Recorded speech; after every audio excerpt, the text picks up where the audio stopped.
Alright. I have started the recording button yet again. For those of you logging into Tailspire, I have a request that is an exercise in cognitive dissonance. Uh-oh. I need you to ignore the airship until I tell you that it is there. Love that. Don't worry about it. Everything's normal. Everything It's normal. is fine and the same. Alright, so last time we spent some time noodling around in Mirage. You all got some letters. Oh my god, what the fuck?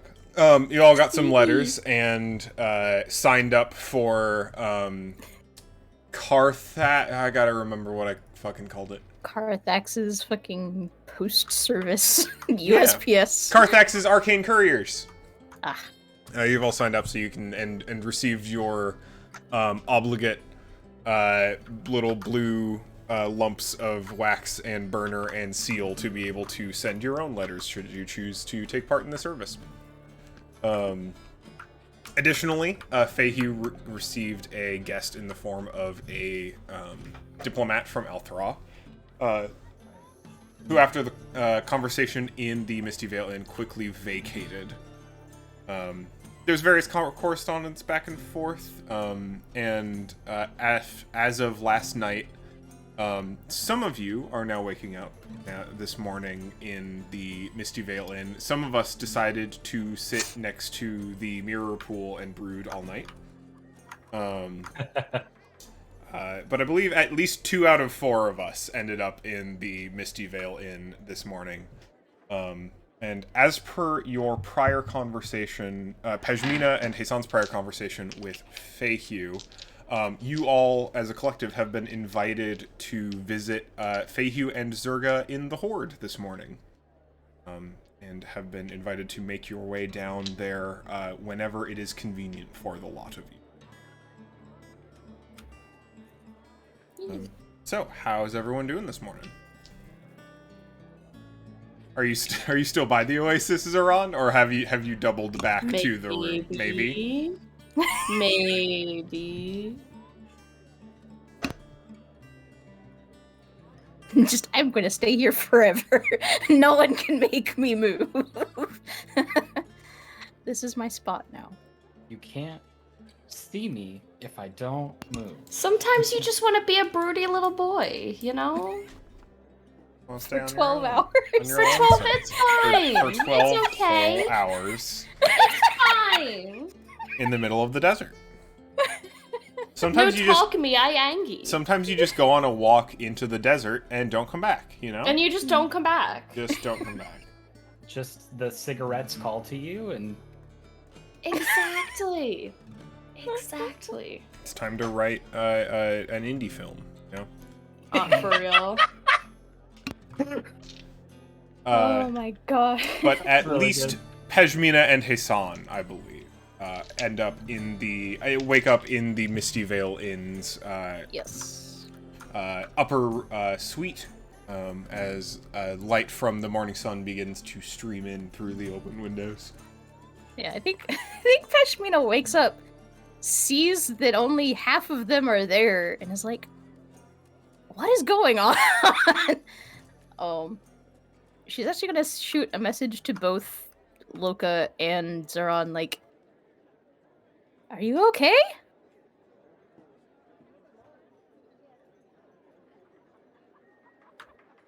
I'm trying to remember where Loka ended up. I know he walked away from Zeron. Also, just missing. Just. Maybe.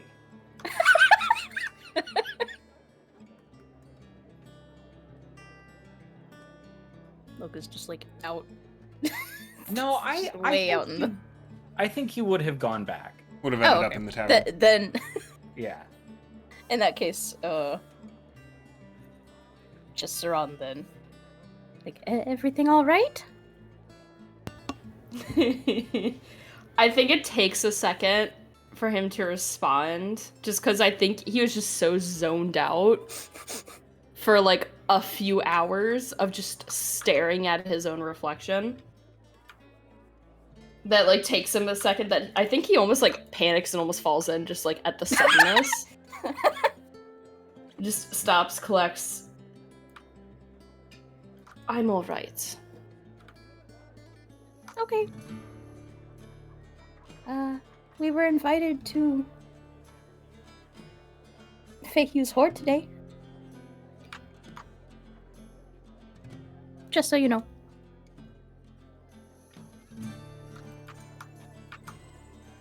Will you lot be leaving soon? Sorry, what? Will you lot be leaving soon?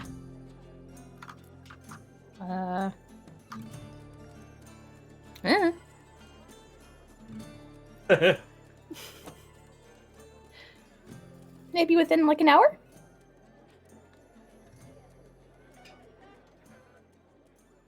Very well, I will join you anon. And he gets up and he's gonna kind of like start staggering back to the markets to actually get something to eat, realizing, oh fuck, I've been here for a while. Stiff legs. Yeah.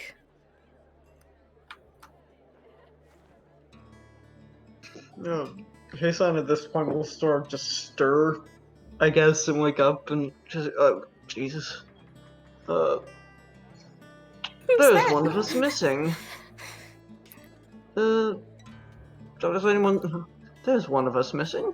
Good morning. Pashmina, do you know where Zoran is?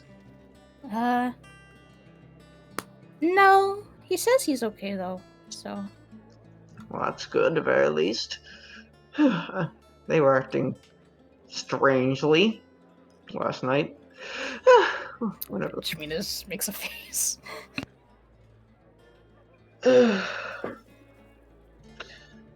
Well, his son just sort of just ruffles his feathers a little bit. Will be eating something. Would you care to join me? Give me a moment. Of course. Doing her morning routine. His son doesn't have much of a routine, I guess. I mean, what kind of routine do you have as a bird, even? Like, Just bird things. bird things. His son does a couple bird things, but it doesn't take very long. Hashtag just bird things. I mean, I assume you have some like preening to do and some A small amount. like you gotta make sure your feathers are Pointing in the right direction. You're Get a all the dust loose ones bird. out. You're a desert bird, so like I feel like dust bath. You just walk out into the desert and start rolling around violently. Would definitely No. in contrasts harshly with the need to wear clothes. Just Yes. I guess that would make. Okay. I will say that his son has pocket sand that he will occasionally in the mornings apply to his feathers. Because I forget what the whole reason. What was the whole fucking reason for? Dust baths. It's a Yeah, combination of like a cooling thing, because then like like almost a powdered sunscreen, because it really is like dust, not sand. The sand is too granular. It's something about like absorbing oils or something like that. As Yeah. well. yeah, it keeps you from getting oily, and it's no parasites. Yeah. No, like dust. So he just applies a little pocket sand to the oily areas. And we'll sort of just do that as he gets up and starts moving around the place. And as he starts walking down, he goes for his journal. The new one, and tries to see if there was anything updated, or if there just remains the same old blank page. There has not been any additional messages. Isan will just close it very bit tentatively, having no idea what on earth is going to be asked of him next. And we'll just sort of sit down for breakfast. Pishmina is out within a few minutes as well. All right. It's easy enough to get something to eat. Look, what's your morning routine look like? Well, now that we're back in Mirage, does he take a dip into the mirror pool? Maybe. Is he allowed to? I forget. I think he is. I think we finally got him allowed to do that, but yeah, I don't know. Got It's like- temporary permission. yeah. So whether or not he has permission, he just goes and like gets wet, you know, Mhm. not artificial wet. Yeah, Real. real wet. Yeah. It just does. Magical wet just doesn't. It's not the same. It doesn't hit the same, you know? No. It's like breathing bad air. Yeah, absolutely. So You I- get puppies definitely like does a little swim with you. Oh, excellent. Yeah. No, I can't. I don't think it's much more than that. I think Yeah. he probably just like gets down, goes to the pool, swims. Yeah. Until somebody yells at him, and then he gets out, and then probably goes and gets food. Take a dip and get schmoovin'. It sounds like everyone's kind of coalesces, whether intentionally or not, at the marketplace to grab some breads and whatnot. Normal selection as usual. There's the small bakery stand running lots of rolls, lots of little sweet hot breads that sell very, very well in the morning, especially to people just traveling through.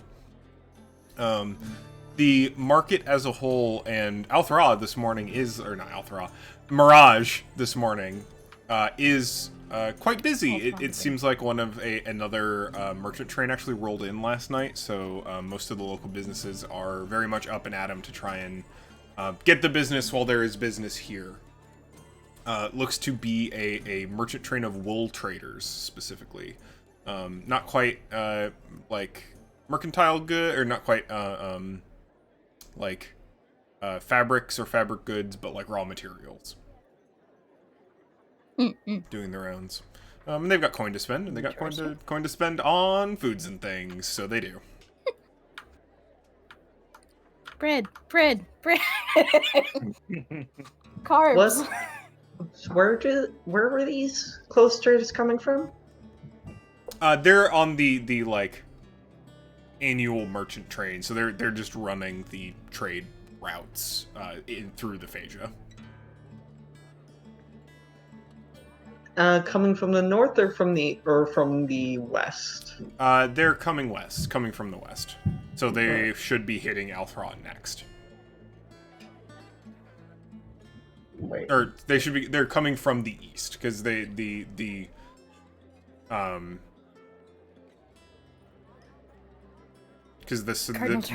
Mirage is like functionally the southernmost point of The Phasia. the Phasia. So either way is north. I see. So this merchant train's coming from the coastline and then heading towards the mountain.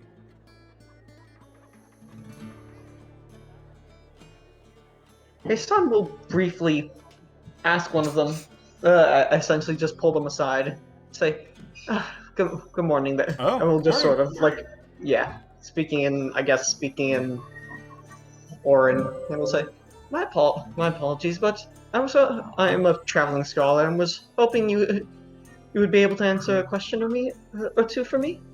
Sure. What's up? I just want to know what news from the east so far from the coasts.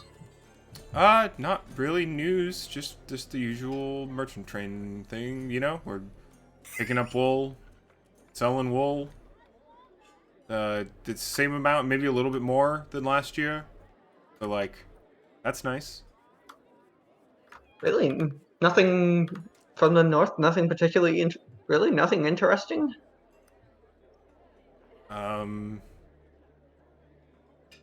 Oh, cool bird.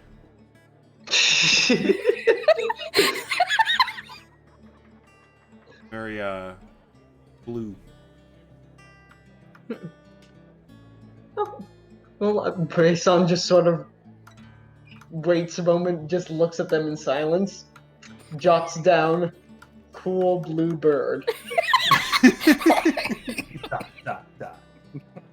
Well, this has been most illuminating.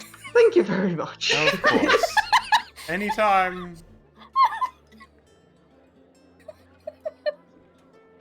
He will just sit down and start like doing little psychic messages to Pashmina. Not a few days ago, we were riding on a dragon who had just destroyed their cave in the north, and I still haven't heard a single word about it from anyone around us.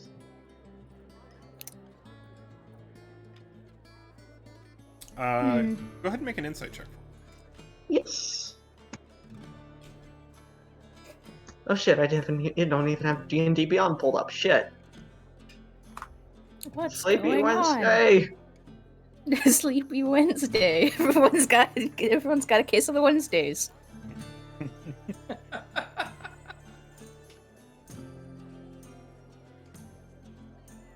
Shit. Sorry. Give me one moment. Thank you for reminding me that I also did not have D&D Beyond open. Wake up, people! Loki, I also did not. I'm gonna be real. We just We're came all here to so talk. prepared. Like, who needs rules, Yeah. you know? I'm here to fucking roll dice. Who cares what numbers are associated with them? That's gonna be a 12. Alright, pretty solid.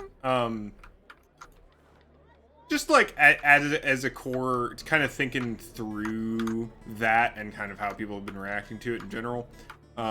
Couple relevant things being, you flew through the center of the Phasia on purpose. Via Zerga's kind of discretion, was meant that you avoided every major road in the desert. You also flew on the back of a dragon from Nazgul to Mirage. Everyone else is going by foot on the road on a much less direct route. I was gonna say, technically that was, like, literally, like, 2 days ago. Yeah, or, like, 3 days ago. It was, like, less than a week ago. So, in general, it may not be that news doesn't exist, but rather that it hasn't traveled very quickly. And, also, like, even with the 12, like, this is just, like, a person, not, like, the kind of person who... Like, there aren't really news bulletins distributed throughout. Mass media doesn't really work when you're this spread apart. So there might be some people in Althra who know about it, like, because of magical means, magical messaging. And there's almost definitely people who know about it that are up north, but that news might be trickling rather than rushing down. I see. That makes sense. Okay. So Peshmina just kind of shrugs and is just like, hearsay? Just kind of...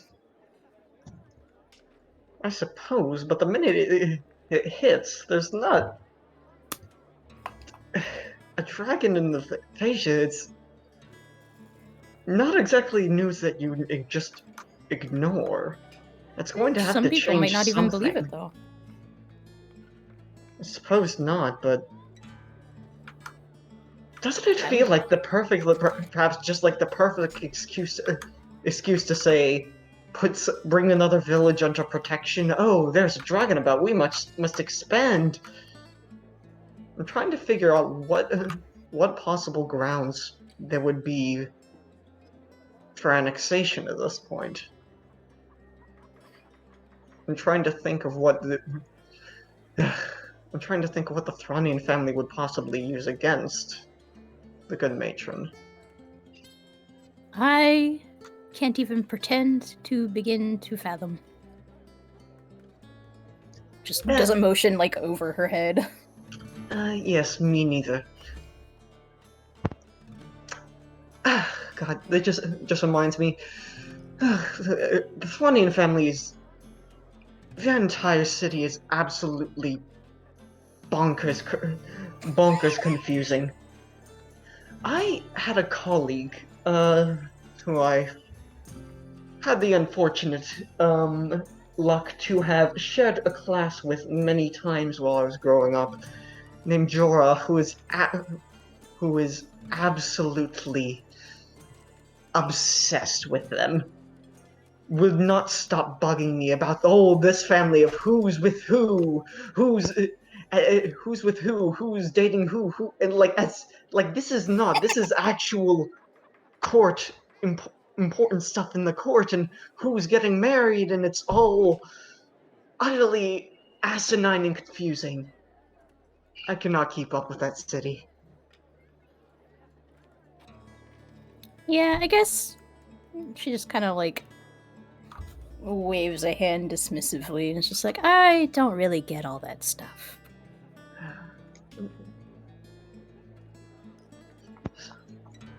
It's funny how the higher you go, things seem to get incredibly more and more petty. Zoran just kind of does a from nearby. Oh, hello, Zoran. Peshmina takes a big bite out of her bun. It's like As I'm like eating. they were just I cannot kind of talk, like I'm maybe eating. like a stall or two over. And like they're just kind of holding on to just kind of like the fantasy equivalent of a travel mug filled with something. As they pointedly look to Heisan. Well, are you going to contradict me? It's too early for this. It's more complicated than you're letting it on. I suppose.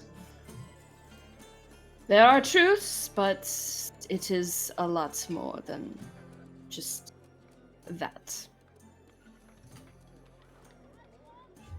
I would have appreciated if you asked questions before just spouting, though. She Peshmina quickly swallows. It's like I was actually hoping to do just that today. Over in, kind of mumbles, trying not to say it too loudly in the marketplace. Over. What? In the Feyhues. Ah. Yeah.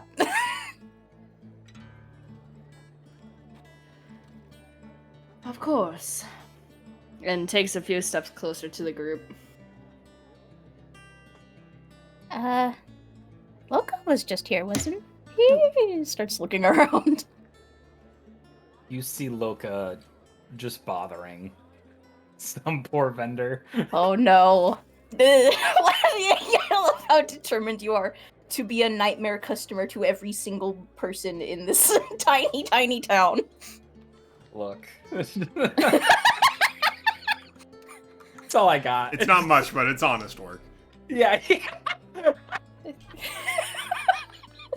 Sharon's gonna pick Somebody's up a gotta do pebble from the ground and just lob it at Loka. Wing it at Loka. Yeah. No, you can't have all the coffee. You couldn't. There's 8 gallons in this container. And then Just gets wanged on the back of a head by the bull. Hurt through that. you just see Zoran standing there with his arms crossed, staring very pointedly at you. Peshmina is looking away. Peshmina takes another big bite. Can't talk. Peshmina, how could you do this to me?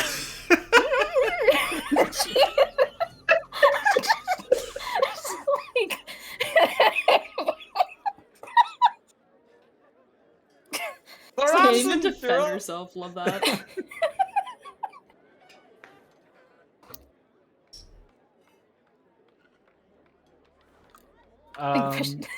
No, go ahead. Going faster.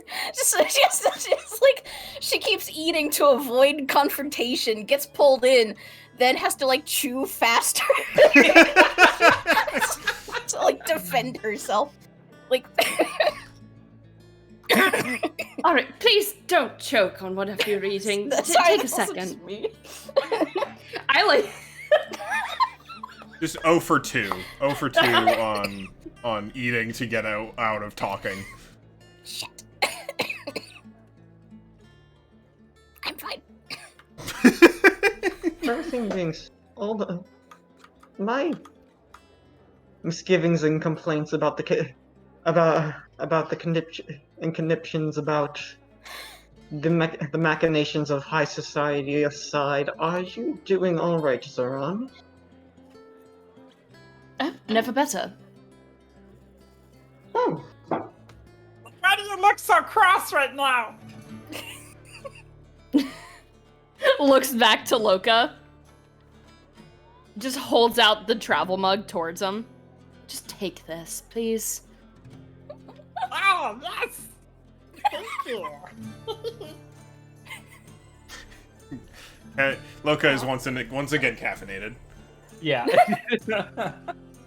just a little. You see a little like, and he's like at attention. Your storm cloud is extra crispy today. Mm-hmm.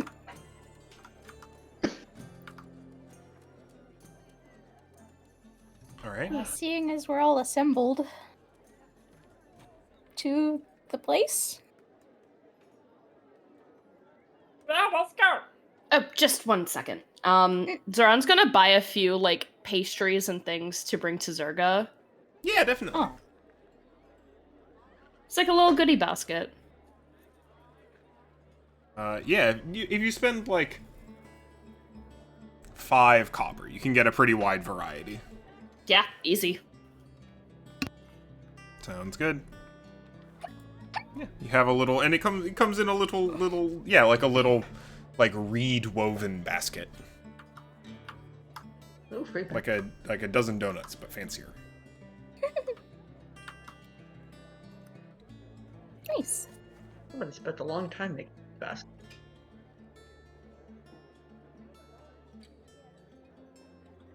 Right? We headed to Zerga? Yeah. Yes. Or not Zerga? Thank you. Thank you. Fahey Both. answer guy, I think. Yeah.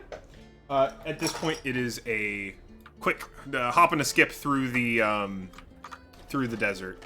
And Zerg and Fahey mentioned to meet you there, so they are not to be found around town. But after a quick walk and a little bit of a faith judge to step through the or judgment call to step through where the illusory sand dune is to get to the entrance, you all do manage to hop into the horde. I'm gonna go ahead and switch boards. Board switch. Board switch. Meow. Oops. When you get to the horde, it is as you have seen it before. You've got a small library section, the corner of which Zerga has taken over to display more and more of her paintings that she has been slowly making over the course of the last few days. The subject matter of which tend to be somewhat more dire than before. There's a little bit more flame. There's a little bit more weeping figures. She seems to be going through a bit of a phase right now with what she has been painting. Additionally, she's adopted a different humanoid form than before. She's this kind of blonde human, still dressed in blue, but she's decided to opt for a somewhat different human visage. Although, generally, she's still very recognizable by the way that her hair has been pulled back and the very large round glasses that she wears on her face. Fahey, on the other hand, has been... it is kind of over near the now revealed hidden segment of the horde, where both the black and partially completed blue dragon eggs are being stowed away on a little comfortable pile of pillows and blankets. I need to pull everyone to the board. Bonk.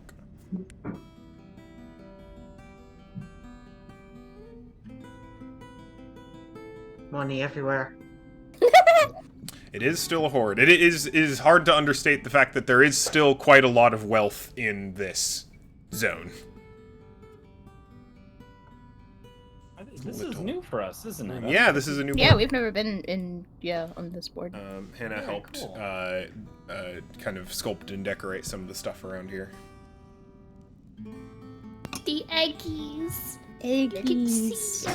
The eggies. The lack of a magic circle where there once was one. Looks so broken. Hey, I'm gonna start trying to fix it today. But yeah. It'll be just that easy. Zurga appears largely lost in thought as she continues working on a new painting.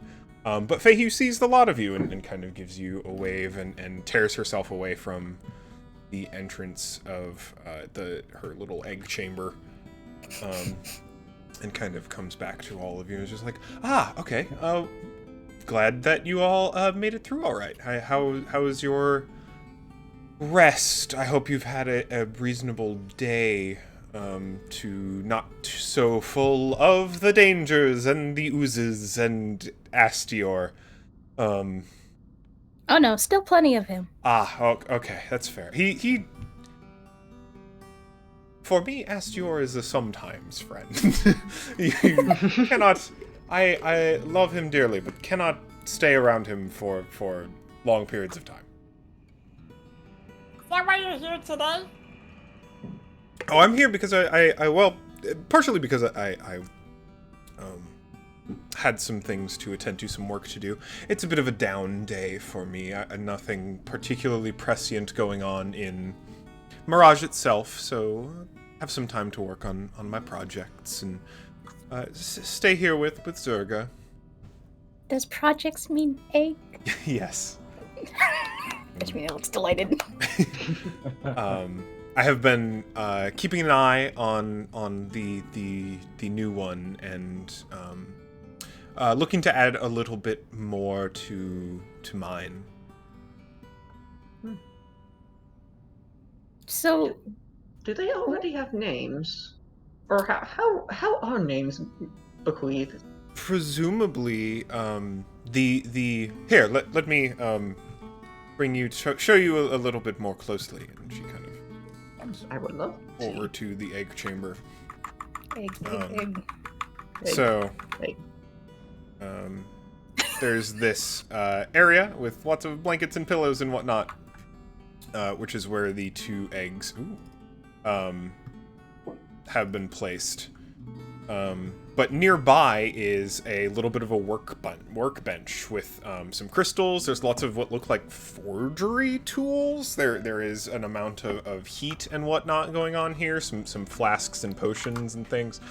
By all means, a crafter's workbench. And the 2 eggs, the black one you rescued from the Deep Archive, still very much this glossy, multifaceted egg. And Feihu's egg, which is this bright blue, shiny but not metallic, but also not quite gemstone. It's almost got like a satin finish, but looks to be a little bit more roughly hewn. It doesn't have all these sharp polished edges like the black egg. And Feihu kind of goes, so, well, as you can see in kind of the contrast here, the egg you recovered is done. And as you mentioned, Pejmina, there is a heat within it. There is a very, very young dragon growing within it. Mine, on the other hand, is still some time from being completed.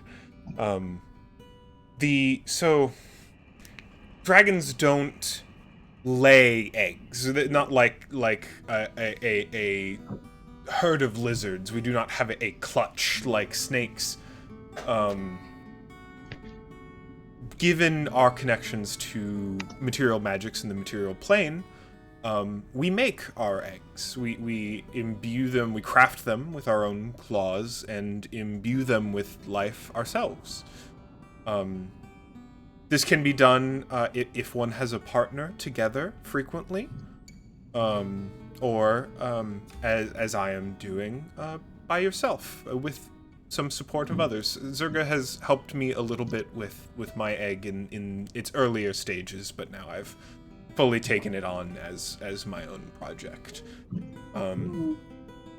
It's a bit of a complicated. It's a little arcane, a little practical, somewhat artistic. It's kind of a whole thing.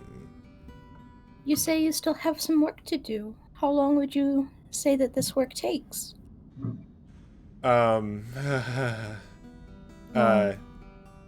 It's the sign not of oh god, not for a really long time, but rather of like, oh, but it needs to be perfect, and I don't know if I'll ever really get like when you have a project that you just never feel like you're really gonna put down forever.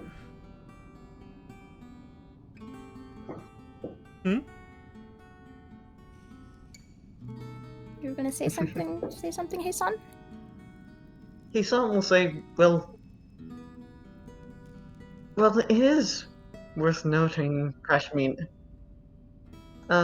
Yes, can everybody hear me alright? Is there a delay? We can hear you. Is there a delay for you? 1 second. Yeah, My I think that's really, everything's cracking up. 1 second, I have to... Yeah. A moment. Immediately turns into a robot. Rip. You have the power. I believe. Ugh. Okay. So, hey, what I saw him saying, well, if the fact that the other egg was, well, an amount of treasure for centuries, we can only imagine that this takes a very, very long time to incubate.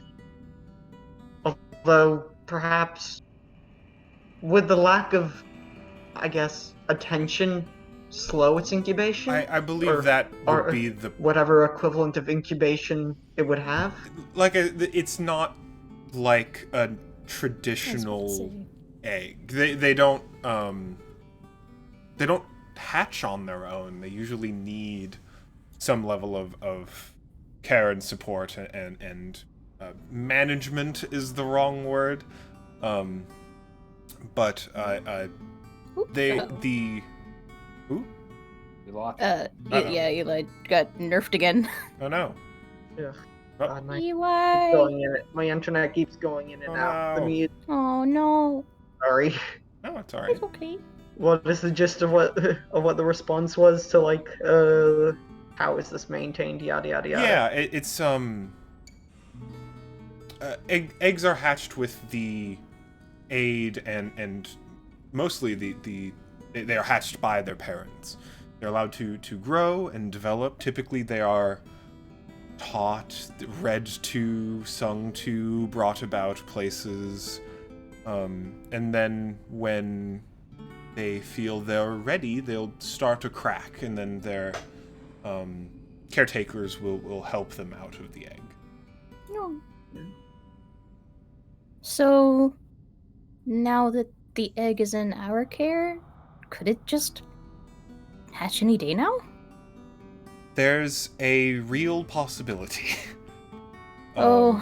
If they feel safe enough, which is more of a base instinct than anything else, then yes, there's a chance that they could choose to crack, and I would gladly help them pop out, though was not expecting to be a mother anytime soon.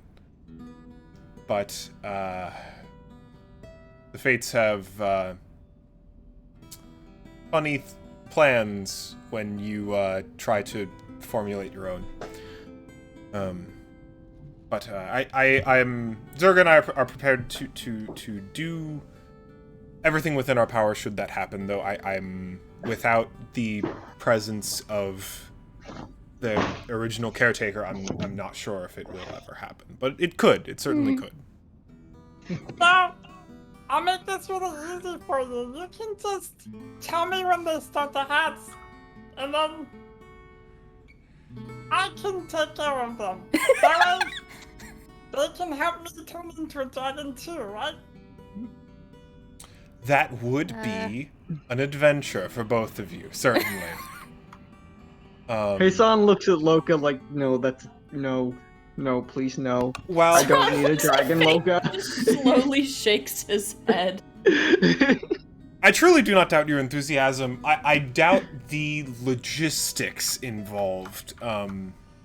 The newborn would start very small, very likely no larger than puppy, actually. That's so small. They start, but they grow. They eat very much, and they grow very quickly. And relevantly, they will not, unlikely to develop their ability to transform for some years. So there's a chance you may find you would in such a case you would have an infant the size of 5 millies to contend with. Oh. That's kind of a lot. Okay. Heisan pauses for a moment.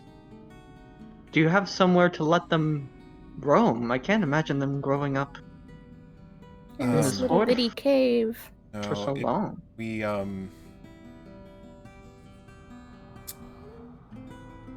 if the egg hatches, it is very likely that I will have to reveal my true nature to the residents of Mirage and beyond, should we choose to remain. Otherwise, you're right, we'd have to move, and honestly, I'd prefer to live somewhere a little closer to the coast, or ideally, I would prefer my young raised closer to the coast. I have no idea the intentions for this young. I understand that Right, we have no idea who started this egg. No. Or their preferred environment where they would like to truly make a home. I have no idea whether they would even accept me as any kind of caretaker or authority figure, or whether they might just take off. If I still had those, if we still had those genealogies, perhaps we could find out who created them. Perhaps.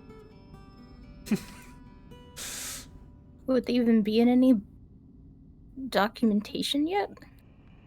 They would have to be. It was that we can only surmise. I mean, I don't mean the mother. I mean the egg. Like, how can we track the egg and then walk backwards towards whoever created it? Oh, not from the egg, but perhaps not the egg, but we can identify who created the spot, who was responsible for the horde. If we had, there was a library there with genealogies of the dragons. I already was able to narrow it down to a generation. If I maybe just had time, I could figure out who made the egg and whose it is, and perhaps from there we could Reunite them? if they're still alive. I was Even about to say that's assuming that they're still around and we're not one of the victims of the hunts. Hmm. We also have no way of getting back to the tower safely, as of the moment. didn't Zeron keep one of the genealogies or something? Zeron has all I of them. have only the crystalline dragons. I Oh, didn't keep right, the you black don't have ones. the chromatic or the metallic dragon books. Right. Nope. I only took the crystalline dragon ones. Well, should we... yes, that is the matter of safety. Should we need to return to the tower, those teleportation circles are still active. The difficulty would be returning here, as we will not be able to set up another teleportation circle here for another year. I have begun recasting the spell, and Zerga has promised to maintain it in my absence. But that will only be a temporary addition for as long as it is cast.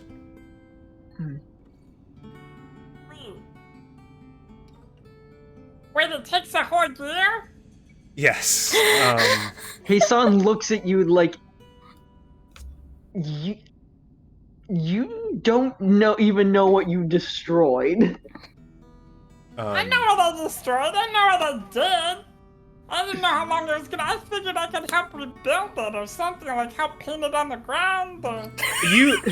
You can actually. The most tedious part of the spell casting is drawing of the spell circle and the runic address. Yeah, let me do that. Yeah, please. I believe and she'll actually like walk you out to the center and direct you. The previous spell still has like, you can see the traces of the chalk drawn on the ground. So basically all you have to do is grab, and there is actually a little basket of like glittery, like infused chalk next to it as a spell component, because they've stocked up because they know they're gonna need to cast this every day for the next year again. Oh. Wait, what would happen if Loka added a little Loka watermark to it? If like, depends how. Practically nothing. If Loka like added a rune, it would change the address of the spell and reset the number of casts it would take to become permanent. Oh no. Okay.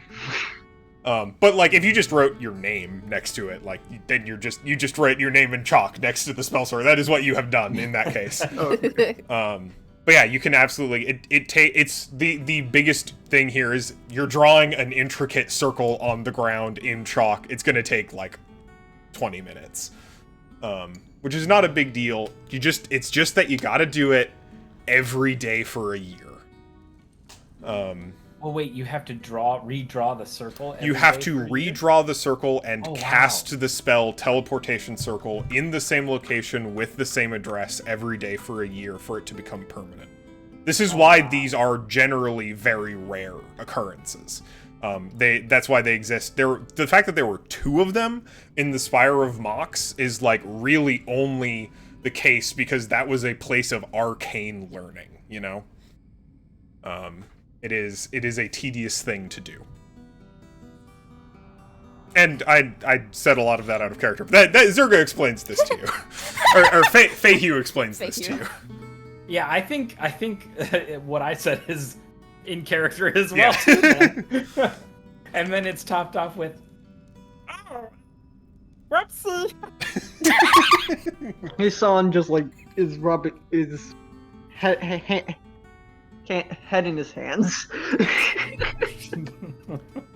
I've done it before. We'll do it again. Previously, actually, I on days I had to be absent, I actually did call Astior to help cast the spell, and now I have Zerga, but I would suppose that Astior might do the same. With all that, whatever it is in his skull, he might be able to find some way. He might have found some way to accelerate the permanence process of teleportation circles, but I don't think that's his area of expertise, really.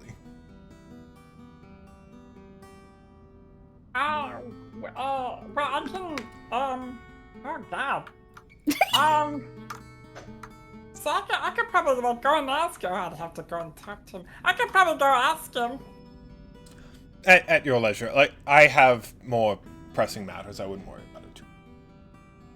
I would actually, if you'd all like to chat for a bit or snoop around. I do actually have, and she reaches into this large chest in the egg chamber, and grabs a little sack of coin for you all. It's just like, you do remain on my retainer, and given our possibility of future travel, I think it might be a good idea to pay you all in advance. So here's just something that should hopefully keep you all afloat should needs for cost arise. And it is 50 gold pieces apiece. Hell Oh. yeah. Oh, Spending money allowance. that's actually quite a lot. But if you'd like to continue talking, all willing. I would actually. Would you mind if I worked on my egg a little bit? Do we what? Yes, yes. Yes. She was like, she's on a pillow, like, she's crisscross applesauce, like, what is Amazing. this? It's really weird because, well, weed's kind of a strong word, but like, I just kind of figured it was like, you have the egg and you wait for the egg to hatch, so, you sit on it a little bit like mother hen, and then it, pop, they come out.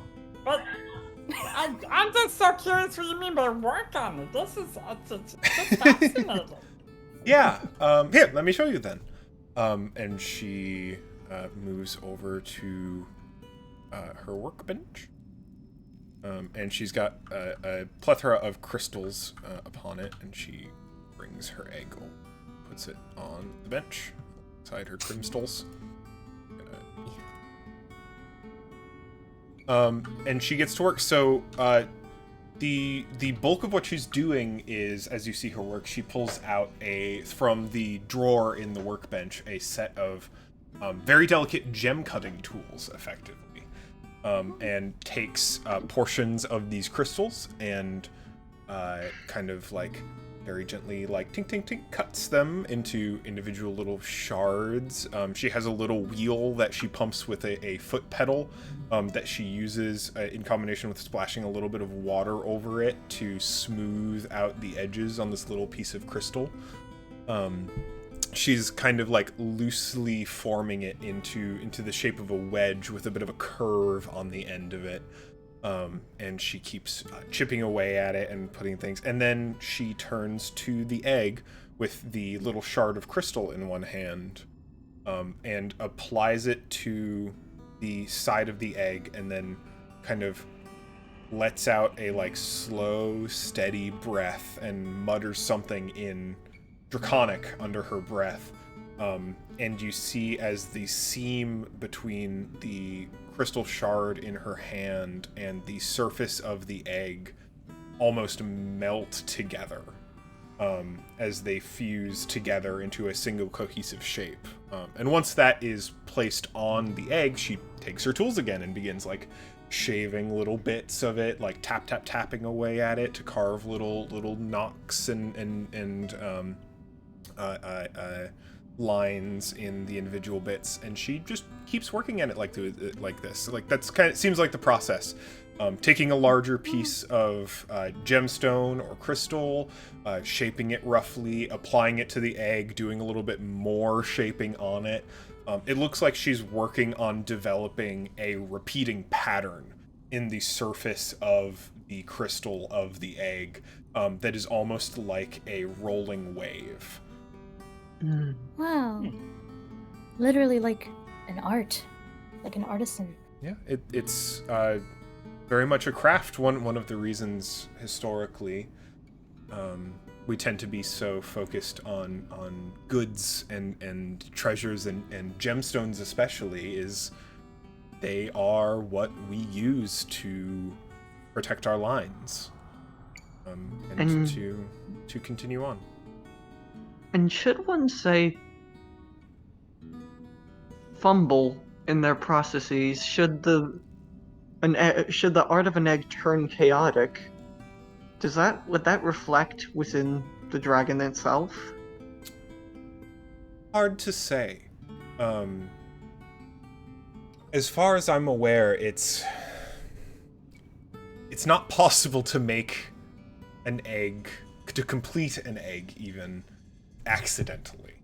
or without intention. It is the intentionality itself that imbues it with the magic requisite to begin forming a new dragon.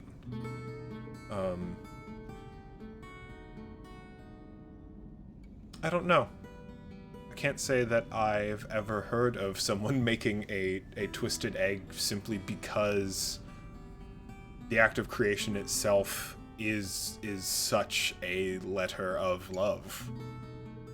Does the act of creation affect the outcome at all? Or is it more like, with anything else, it just kind of turns out how it turns out? The way I was taught was that it's largely superstition. That it is the love and the craft that brings life to the egg, but once that life is created, it is life of its own. It much like any other child, may do as they wish, grow as they wish, under the guiding hand of their parents, but always their own being. That being said, I know many an egg that was carved with love sigils or the facets of a gemstone for wealth, or deep grooves of power. It's almost a representation of the hopes of the makers. Hey, son. This gaze turns to the. Please. Turns to the black dragon's egg. Can I try to maybe see bits of? I have to be right back.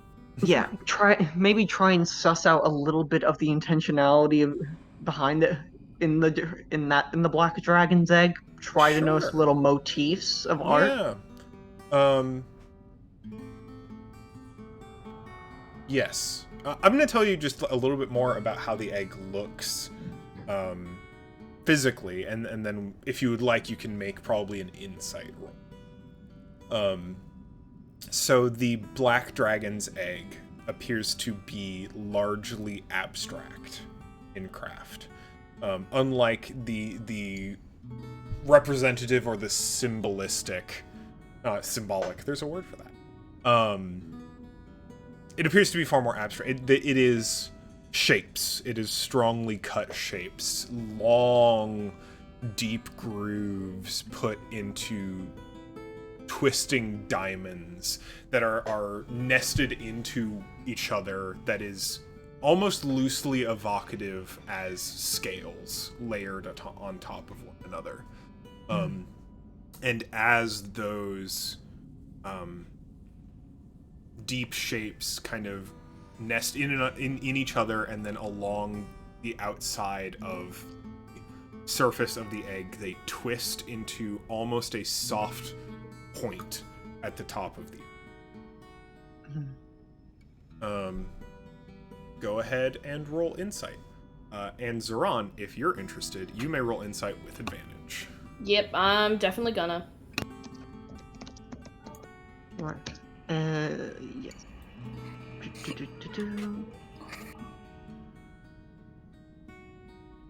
23.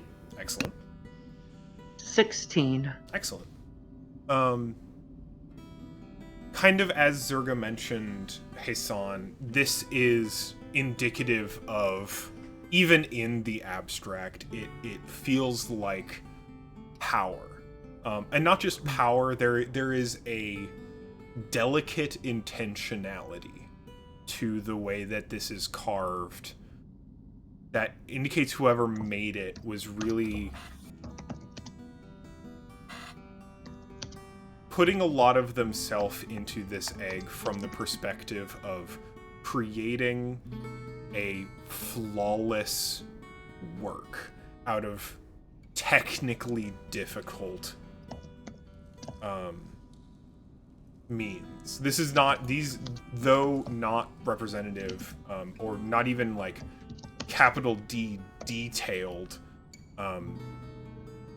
the making of this egg was technically difficult, in a way that was likely gratifying for whoever made it. Zeron, having read through some more of the dragon lore and knowing a little bit, like just a hint more about kind of the general cultures going on of the time. This reads to you, looking at it, as magical power. The curves and edges of this egg that all spiral together to a point at the tip look like a spell effect, like if someone was casting either arcane or eldritch magic. And am I able such, to define exactly which one with my roll, or do I have to roll again for that? it's non-specific. Okay. It is simply a representation largely of magic, and you get the sense that whoever made this egg was either purposefully or subconsciously hoping that this child would be an arcane adept. Hisan sort of gets like this sort of intense look on his face of just sheer curiosity and starts sort of just like reaching out for the egg and hesitantly asks Faye, may I hold it? Please, as long as you are gentle and careful. Hisan will lift it up and just see this not exactly blank slate, but this piece of art and sort of look at it with jealousy almost. Much like when Pejmina held it, it is ever so faintly warm to the touch.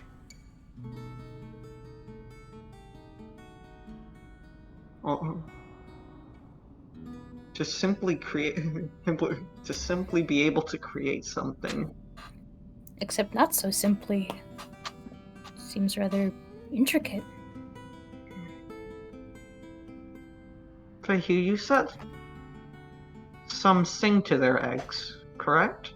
Yes, May I sing a little bit to this one? please. That'd be delightful. Hisan will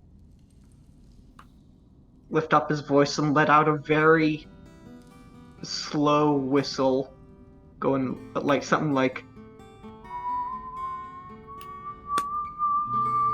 kind of like an orchestra tuning up, I like to imagine.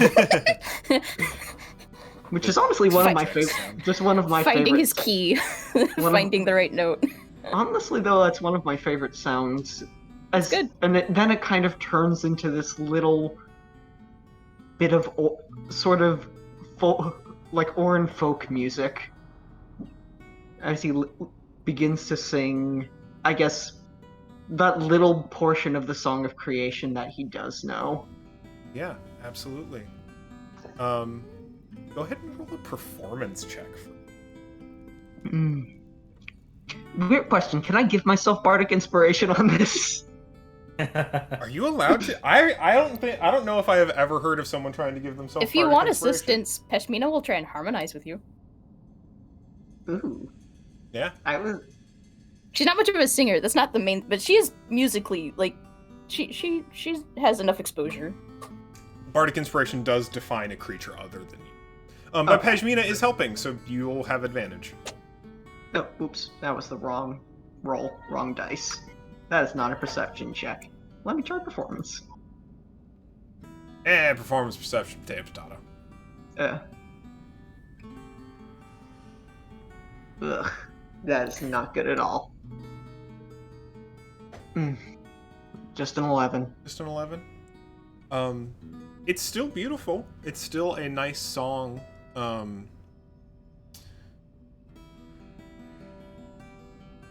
Holding the egg and singing to it, you think out of the corner of your eye you can almost see something shift inside it.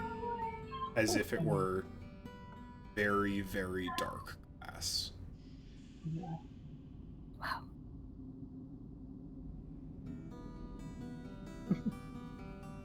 Maybe you'll know me. Maybe you'll know me when it hatches. Heisan kind of things. Aw. And just sort of puts it down and backs away from it. And nestled back in the superfluous cushions and pillows. Cozy. Thank you for that, Heisan. He says, as he continues working on.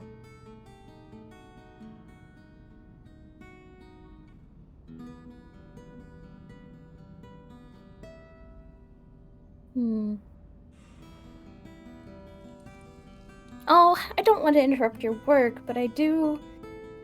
I just remembered that something happened while we were at the spire, and I was wondering,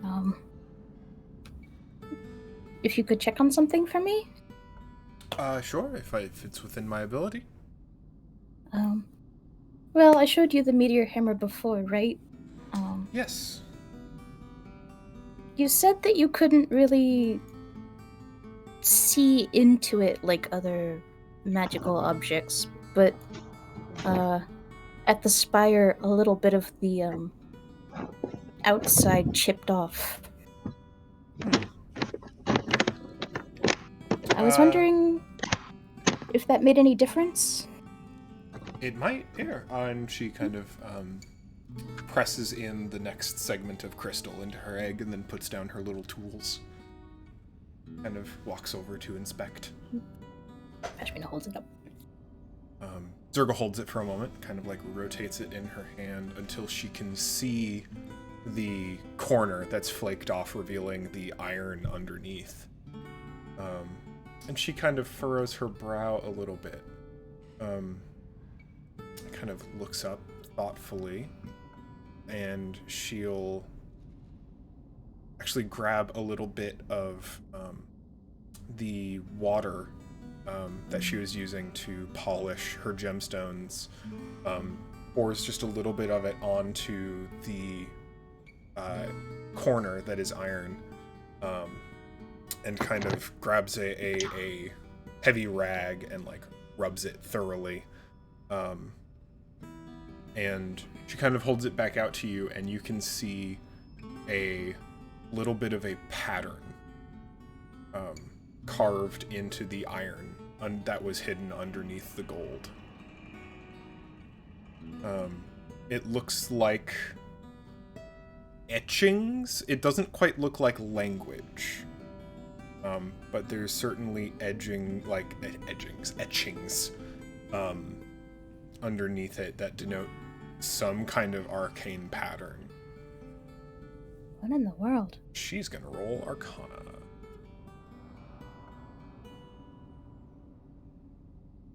Bink.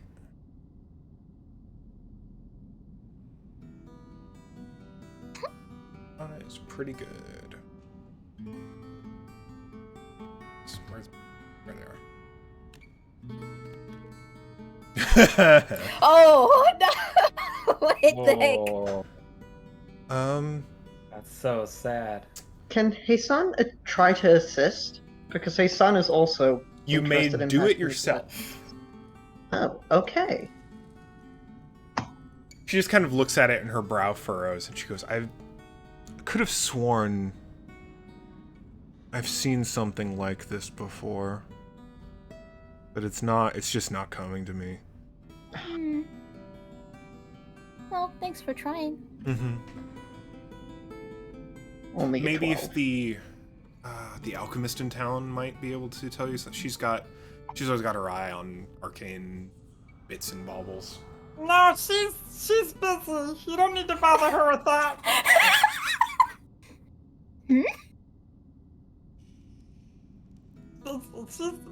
Don't worry about it. She's busy. She's very, very busy. Oh, that's unfortunate.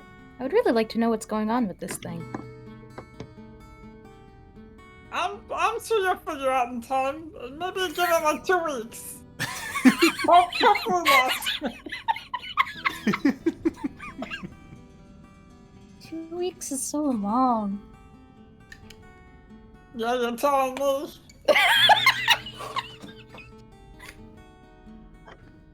You got a 12, hey son? Hmm? You got a 12? You said? Yeah. It was I am rolling hot garbage right now. 12 is... You recognize this as a... It is likely a magical item. and not like in the like, oh, it's magic. We all fucking knew it was magic already because of the way that the meteor hammer works, right? It's easy to identify something as simply being magic, but it's not referencing the meteor hammer itself. This iron core, this iron thing underneath the gold, is itself a distinct magical artifact. And one that you think you recognize from somewhere. This is like the etchings hearken to something you have seen before in your experience as just an arcane student. Kashmina, would you mind if I held it for perhaps another 10 minutes or so? Sure. Can I try to ritual cast Identify on the ball itself upon this point? You may.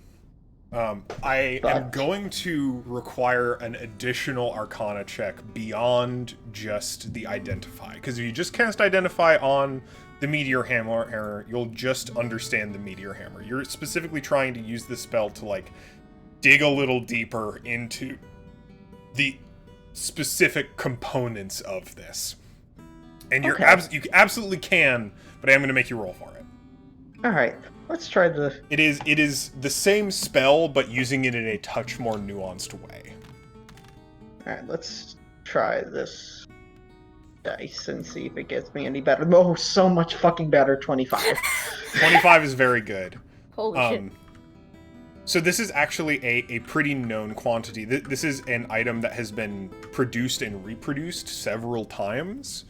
And though its form changes, it tends to stay fundamentally the same in a way that you can recognize. This is an iron flask inside of the Meteor Hammer, which are containment vessels, usually for entities, whether that be humanoid spirits, ghosts, beings from beyond the planes, elementals.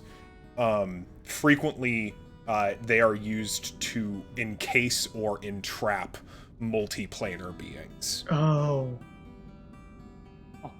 Okay. And all similar, very similar to the iron bands. Similar. The iron bands exist to restrain a creature.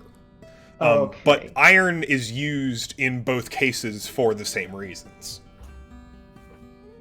In this case, it's just fucking literally like encapsulating something that is being held inside. Like, there are specific rituals and ways to use iron flasks to, like, vacuum up a ghost, basically, and stuff like and it doesn't just have to be a ghost, it can be a bunch of stuff. My meteor Does hammer's his haunting. son know if it is filled or not?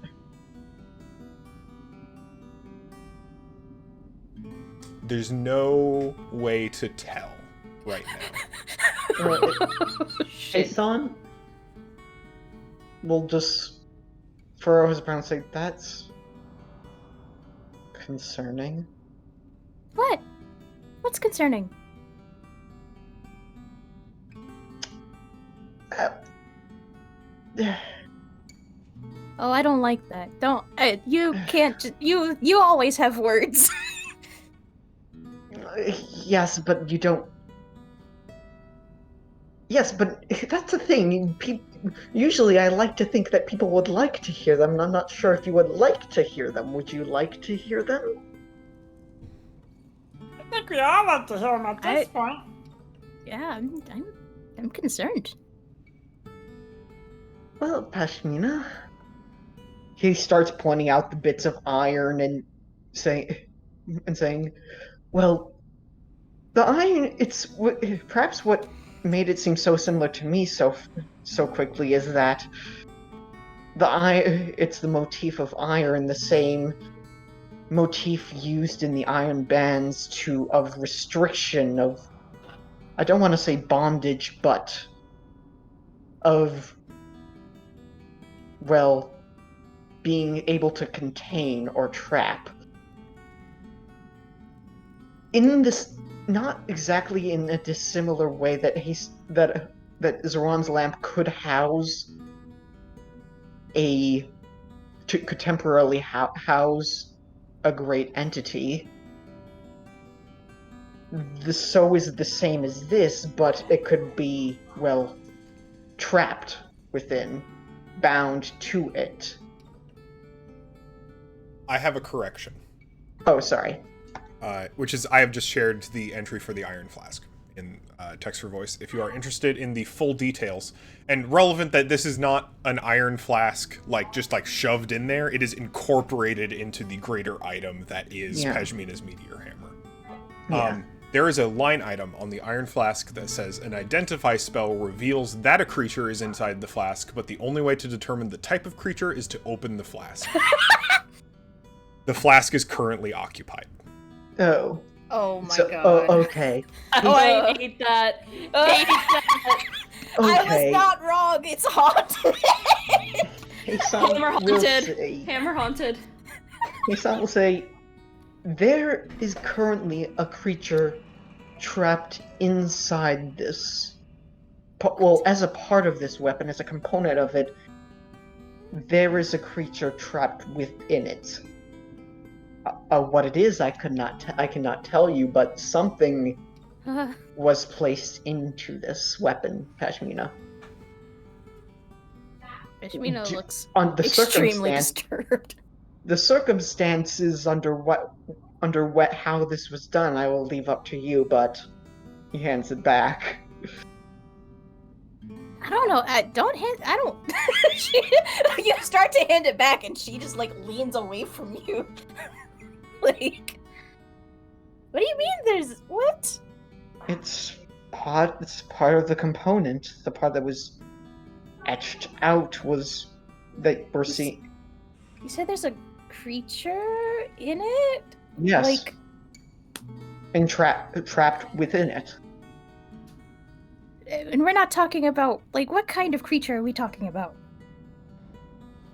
Heisan says, the only way to know would be to release it, and it could be anything. Could be a demon, a devil, an elemental. It could be anything. I'm sure this is fine. I'm not convinced. It chipped. Yes, it did chip.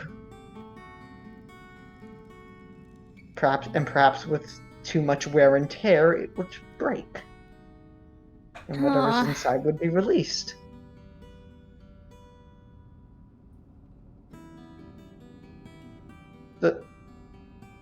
Perhaps. Perhaps it would. Pashmina, I don't think it being released is not even necessarily a bad thing. We don't know what creature's in here or her circumstances which it was put in here. It could have been put there against its will. It could have been If it's from the monastery, which it is. That's not even an if. That's just true. It's from the monastery. It has the symbol right there and everything. I really, really don't want to find out what's in this thing. Heisan's gonna take a little look at his map and put it out to Pashmina and say, "Oh, Pashmina, would you mind pointing to me where the monastery was? So this is the first time Pechmina is seeing this map. Yes. She actually looks for a long moment and like takes in all the like notes and stuff. And then eventually she points towards the red circle in the Antiqua Mountains. Antiqua Mountains. But she keeps looking, and her eyes are just scanning all over the west. These are the notes from... What does this mean, Heisan? Well, I was hoping that if you could tell me where it is, I could perhaps glean something of what sort of magics your former compatriots may be up to. He begins to roll it back up.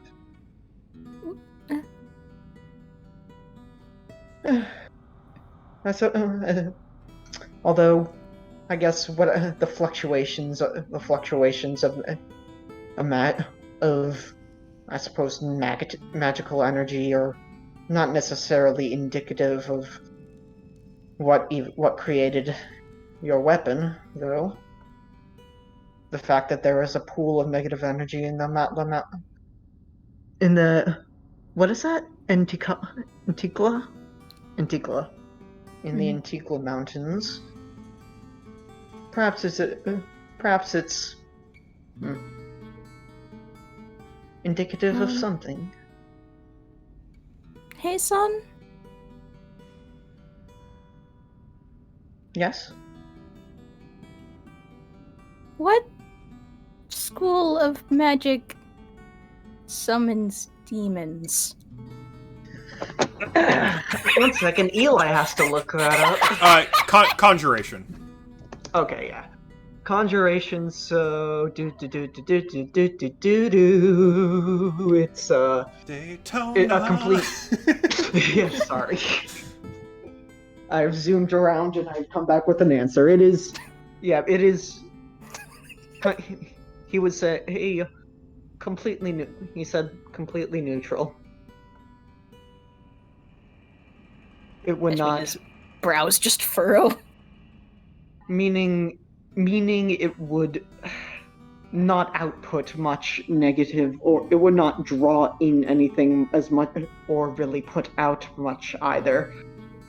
Hence, it probably would not be able to be so easily, I would imagine, so easily detected in the readings that Astior was making. Say if this was say if this was perhaps enchantment, then well, if there was a mass amount of enchantment happening, we would be able to see, well, more blue circles around the Antiqua Mountains if that's what they were doing, but if it's negative, that means there are something in those mountains, not necessarily the monastery, is putting out amounts of transmutation, evocation, necromancy, points of taking energy from something else and expelling it into or transmuting it into something else. A lot of which seems to be, if what Astior told me was happening, a lot of which seems to be happening in the West, hence the massive amounts of red circles in Araxan Coalition, where he tells me a lot of energy has been flowing as of recent. That was the case, correct, Cole? Yep. Yeah. The thing he told you is that several pockets of positive energy shrank, flipped to negative, and then moved west to the Araxan Coalition. Yes. It's been almost it's like the whole Haraxan coalition, or simply the West itself, has been attracting all the energy from everywhere else. I suppose that is neither here nor there in I regards to your weapon. have a question for the DM. Hey, what's up? I'm Matt. Hi, I'm Cole. I'm the DM. Whoa, I didn't see you there. Hi, I'm Cole, the DM. You're probably wondering know- how the party got themselves into this. We've had a lot of fun here today in Gaiul, Rackentha. And you know what? I just wanted to say to you... Imagine me in a horizontal striped, like, sweater, like, sitting cross-legged on a very comfy recliner. Hi. Anyway, what would... yes, you have a question. Sorry. So, how close is that one red circle to Pashmina's home? That one red circle being the one in Fendil? Yes. Not particularly. Okay. It is close in that it is in Fendil, but it's not like a red circle directly on top of it. No. Okay. Whoa. Hang on, I'll be right back. I imagine that your origin point is a little bit further north, a little closer to the mountains. Okay.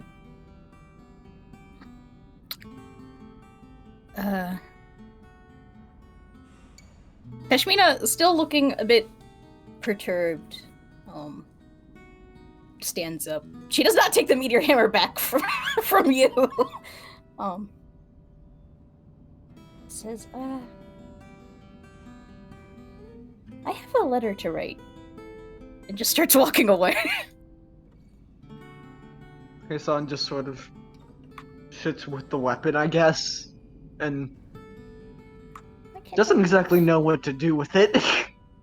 We'll sort of just tuck it away, start wrapping it around, trying to find some way to store it. How does Pashmina usually store it? Like a little belt or something? It's usually looped around her belt or her waist, or just straight up tucked in a pocket. Yeah. Zoran holds out their hand towards Hassan. I can't move. Why can't I move? I'll hold on to it if you'd like. Hassan will say, are you sure? I'm not exactly one to pry, but things have been odd between you recently. Is that a good idea? I was just planning to wrist pocket it, so I didn't have to watch you struggle to put that on. Oh. But never mind, help yourself. Well, okay. Apologies. My apologies. If you want it, you can have it. No, you don't need my help, apparently. It's quite alright. Okay.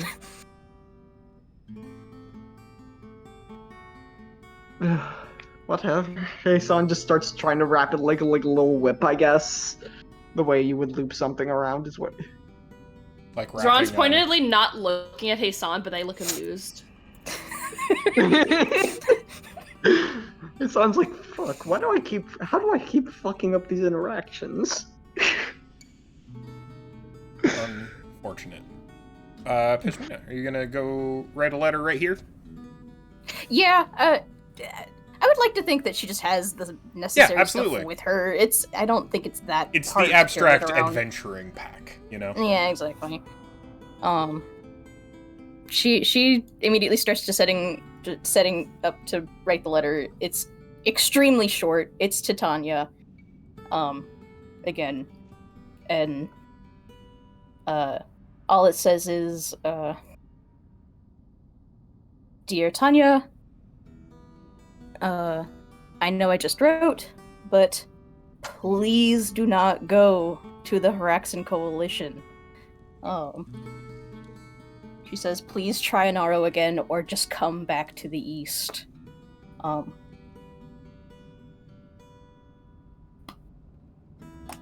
Times might be tough, but it's not worth it. And she is going to send all 50 of the gold that she just got to them. Oh god.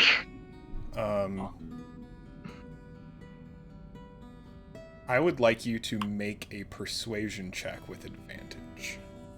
Okay.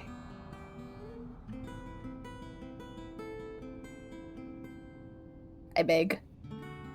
Okay. I beg. 19. 19 All right. begging points. Thank you for that roll. We'll find out the consequences of that later. Oh god. Consequences. Uh-oh. Everything's a consequence, whether it's good or bad. Consequences. So I remove 50 gold and I forget the cost of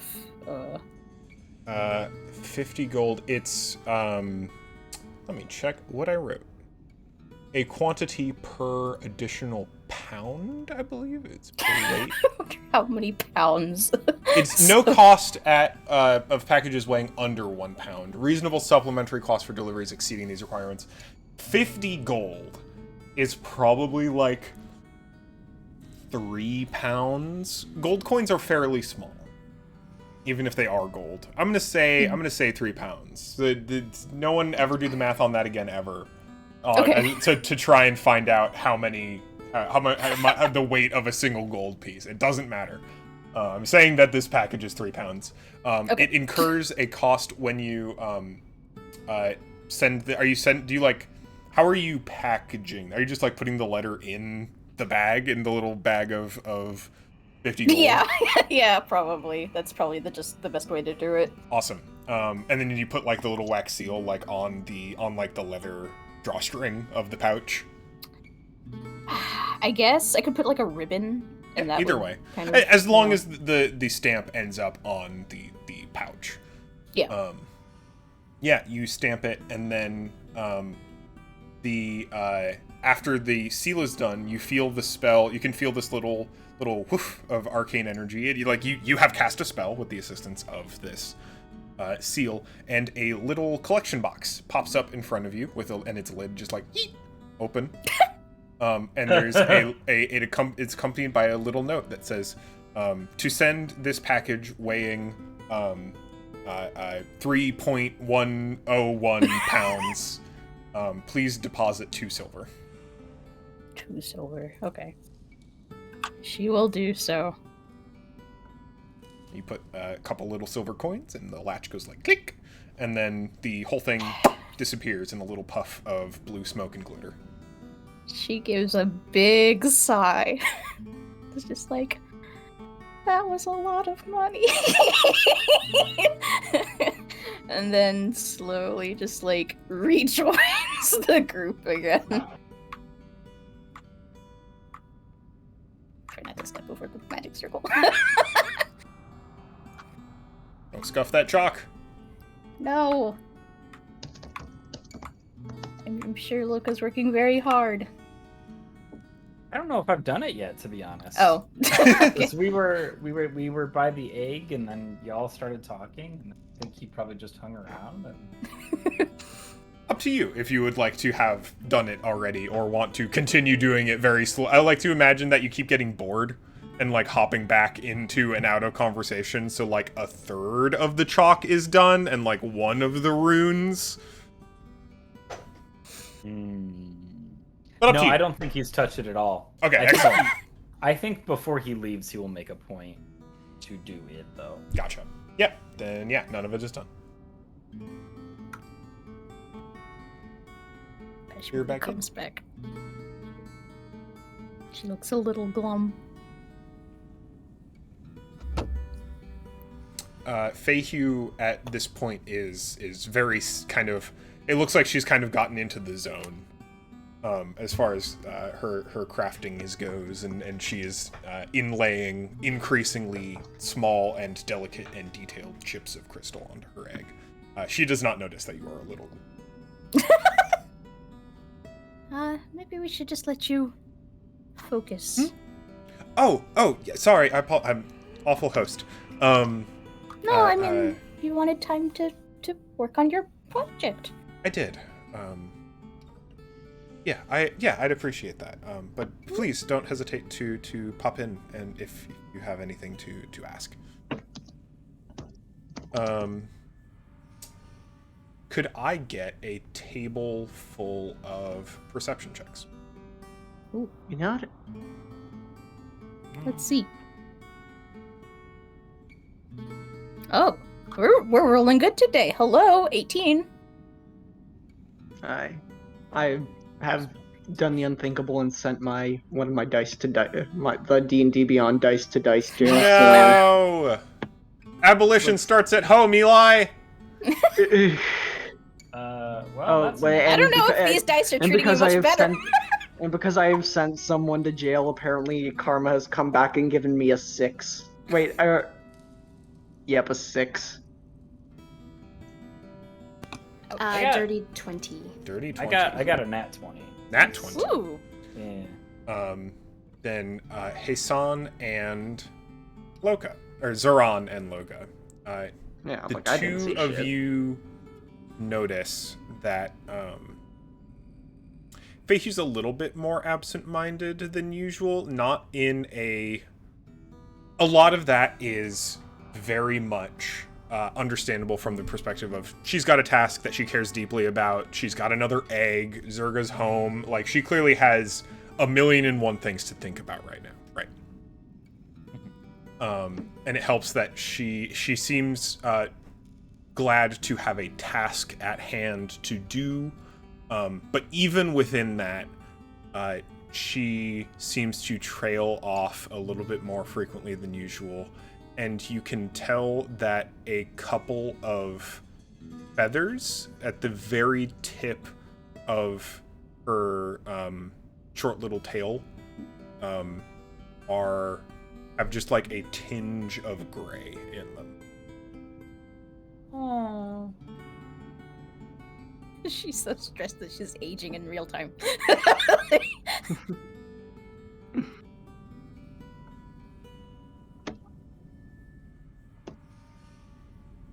I don't think that's information that I act upon. For sure. Zoran will, but in just kind of like a very different, almost very Zoran way. Well, how about we all take a short recess? I do have this large bag of goodies, and it would be a shame if they went to waste. Oh, Does anyone object? you know, that sounds like a good idea. She puts down her tools for a little bit. Break never hurt anyone. Zerga? Yes, mine, let me finish. Zerga is, like, rapidly slapping details onto a canvas in the background. And finally puts down what she's doing and kind of comes back to the larger foyer of the Horde. Shift some minis. Zerga the human is just absolutely slathered in paint. Good. Where's our logo? Hey, wait. Yoink.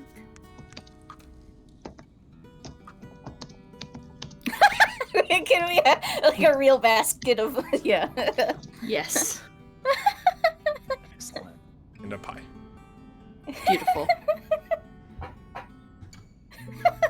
Perfect. Excellent. Picnic. I want everybody to know that after exhaustive and dubious math, I have figured out that Pashmina's gold has weighed 6.27 pounds. I said no one's allowed to do it. You're banned. You're getting kicked out of the D&D group, No. Eli. No. I'm not paying that extra silver. I'm not. They can't make me. I already paid. You'll get an invoice for it later. At a later Oh my- date when you don't remember. Oh, sorry. We miscalculated the weight of your package. are Hey, that ain't my terribly sorry problem. for this inconvenience.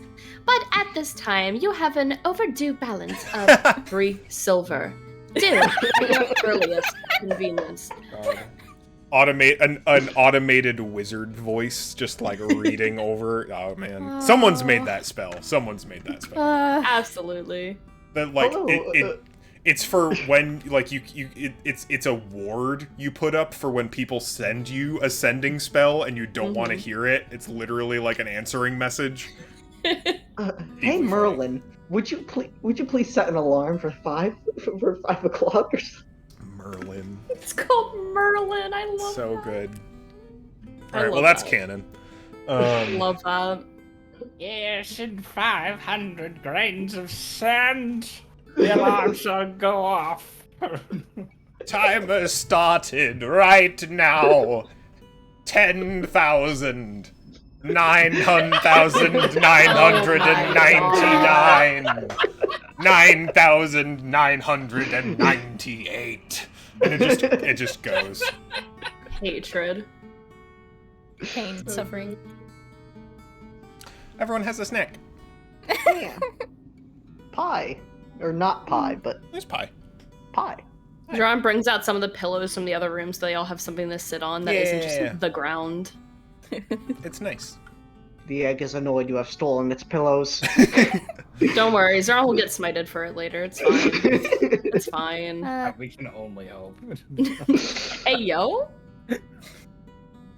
Zerga, what have you been working on? Have you been keeping busy? It's been I have been working on a bit of a series. It's not. It is born of a self-expression I hath yet to produce in mine work as of yet. Currently, working title, Sorrow. Oh. Oh. I think it might need some further labor further labor for to really sell the impact of mine imagery. It also is not mine best work, and I'm likely to paint over mine current works for future endeavors. But it feels good to be doing something.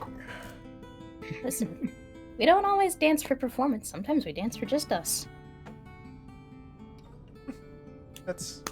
yes. Kind of smells at that.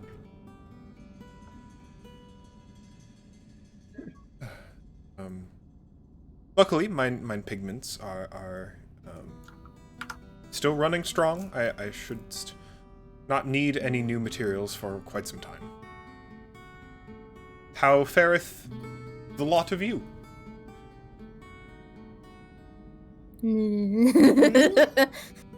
Anticipation?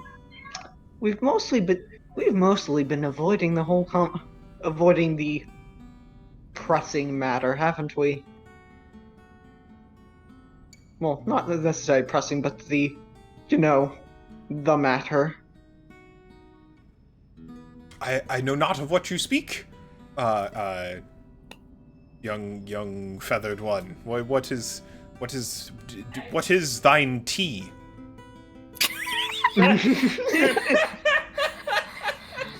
I will tell you as soon as you tell me where you learned that, sir. I was just about to say.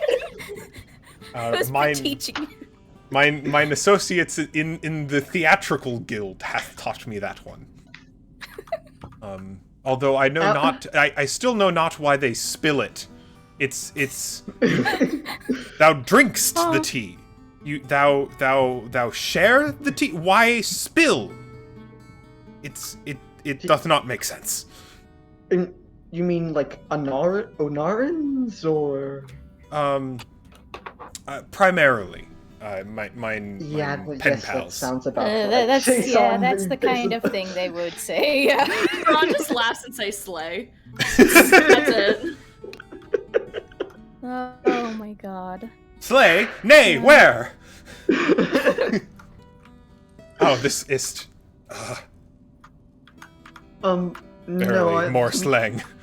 the matter of, well, Althra and all the baggage that comes with potential annexation and hostile political maneuvering and not exactly. My apologies. This is not snack. This is not snack-worthy talk. Nason just shoves some pastry in his mouth and try and shut himself up. Things are a little bad in general right now. Just kind of gestures at everything.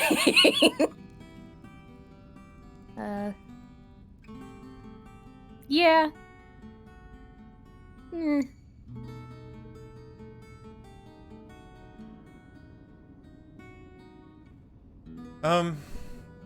Fahey kind of perks up a little bit. It's just like, it's, well, on my front, at least. I don't think things are as dire as they could be.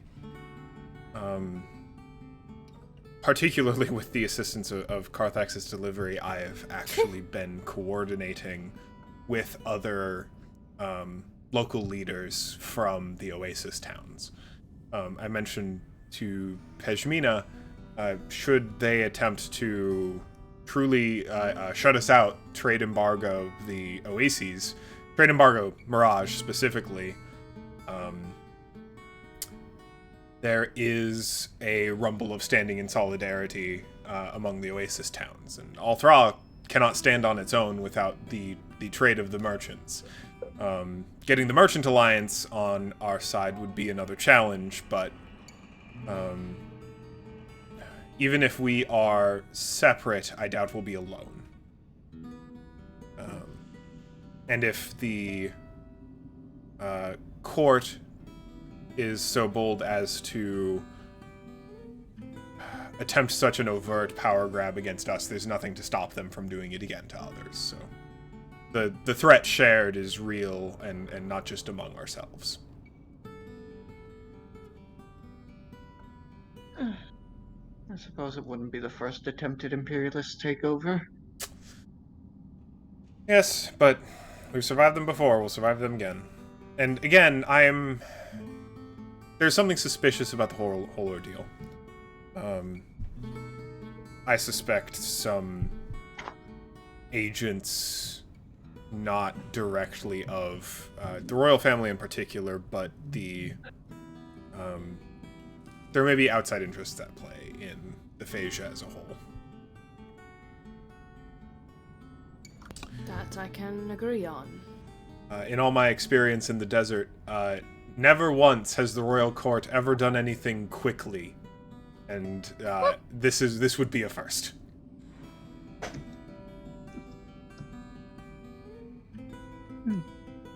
So you think there's something external at play?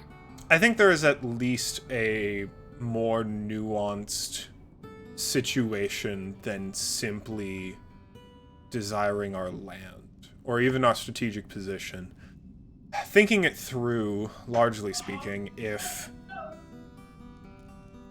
they're trying to if they are so desperate for Mirage as a position, either the worst is true, this assumption that they are attempting to expand their outreach into the whole of the Phasia to try and bring a fist down upon the region as a whole. What is also possible is they fear enemies beyond the Phasia, and as Mirage is the bottleneck between their enemies and them, it would be a strategic position to gain hold of. Well, we already know Haraxan mercenaries are working on behalf of at least one of the families in their expansion. This is true.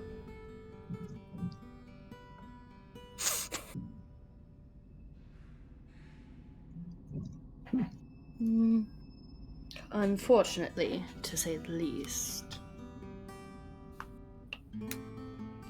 Yes, but I see no way through as with the information we have now. So I will hold my judgments until we make landing in Elthral proper, which I think I am preparing to do so sooner rather than later. Either in the morning or soon thereafter tomorrow. And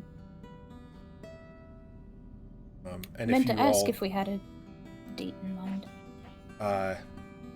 Given my meeting yesterday, I would like to expedite this process as much as possible. If only to learn more so that we might have a more steady foothold on which to respond.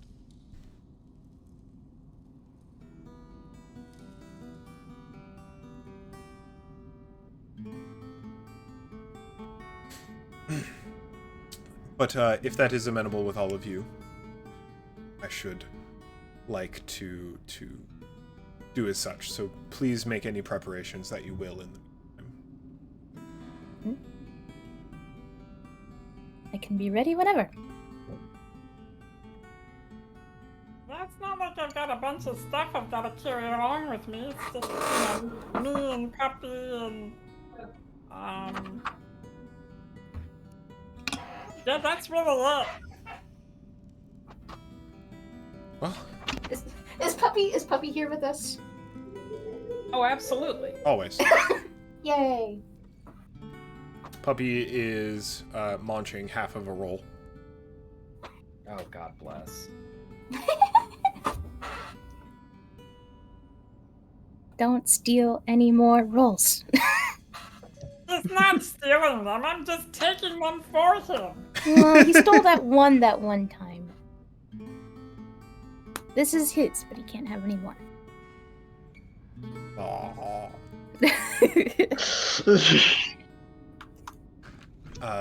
Fayu kind of like politely dabs at her beak with a little cloth and just like, I think I'll get back to work, but please by all means continue with your you do what you want to do. Cheers.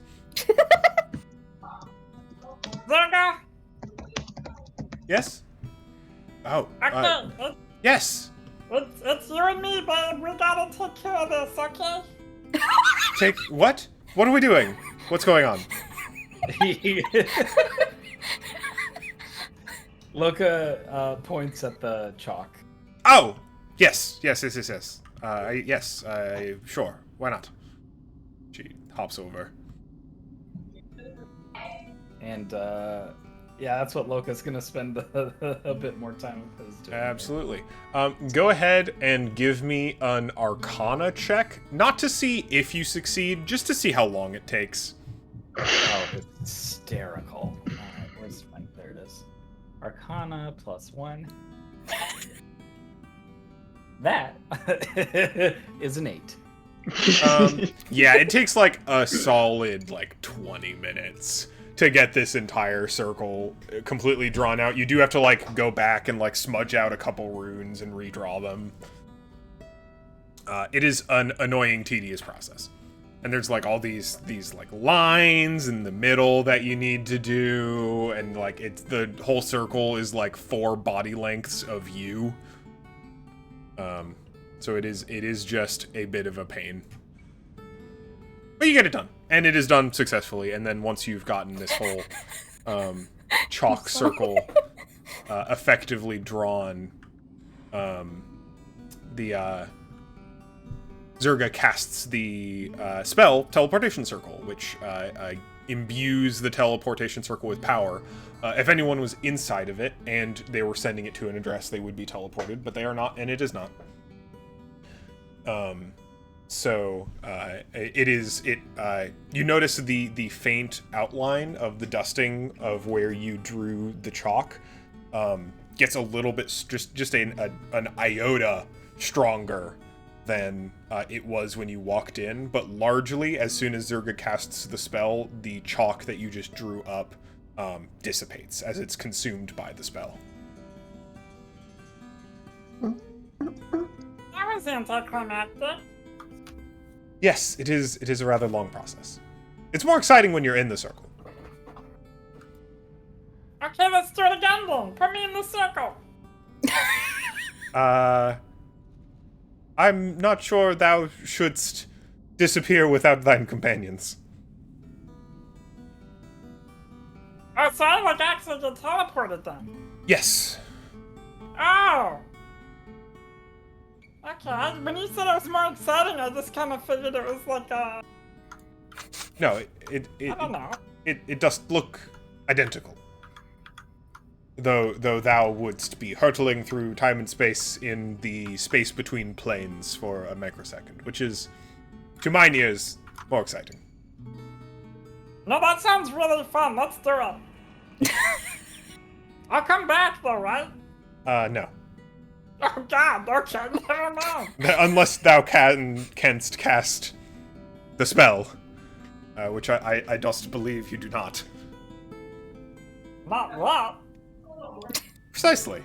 Thou always couldst learn, and if I wouldst teleport you, thou couldst then learn, wherever you are, how to cast Teleportation Circle, and then thou canst come back.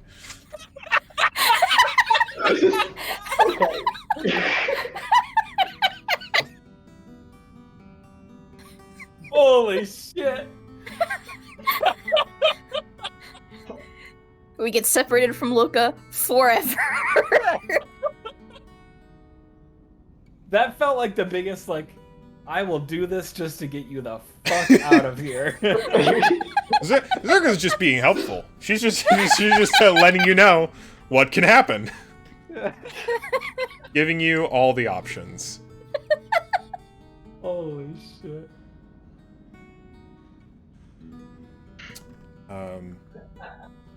If thou dost not have further business, I will return to my painting. Well, I'm good if the circle's done, then yeah. Alright. Hassan, what are you up to? Hassan, like, as Locust sort of dragged Zergo away for nonsense time. Hassan sort of started. I mean, it was. I thought all Locust stuff is nonsense time. It's fun nonsense time. Okay, fair. He sort of trudged through a treasure pile over to the bookshelves and started looking for bits about black dragons, perhaps maybe something similar to it, the genealogy which they had found before, maybe anything about old black dragons. Yeah, go ahead and roll me investigation. Okay, here we go again. That's... Oh, thank God. 23. 23 is very good. Okay. Yeah, you find an autobiography from a black dragon.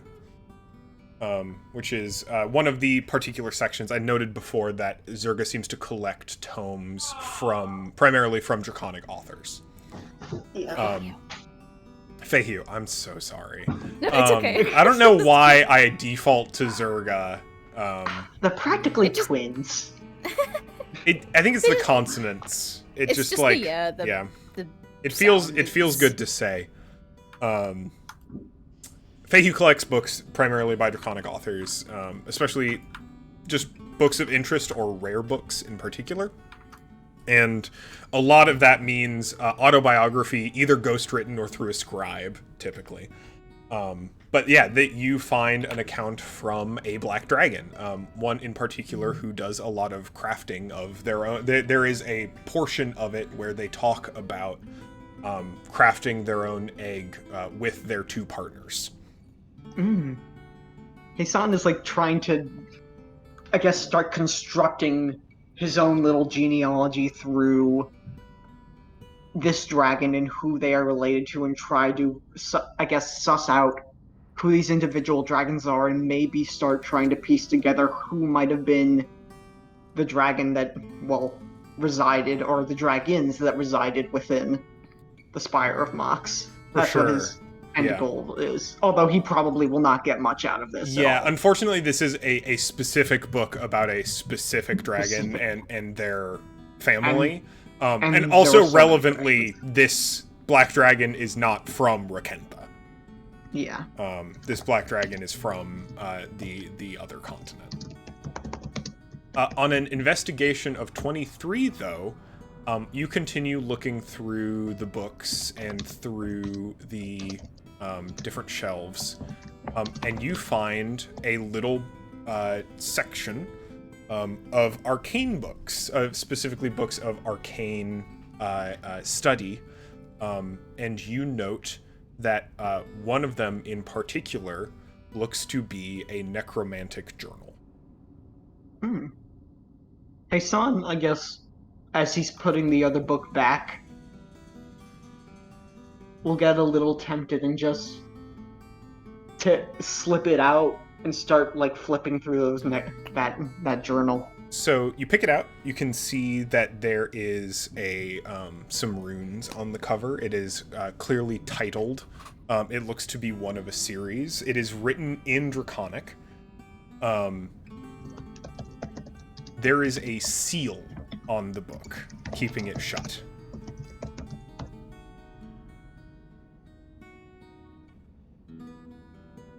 It is effectively a little strip of material with a little wax seal on it.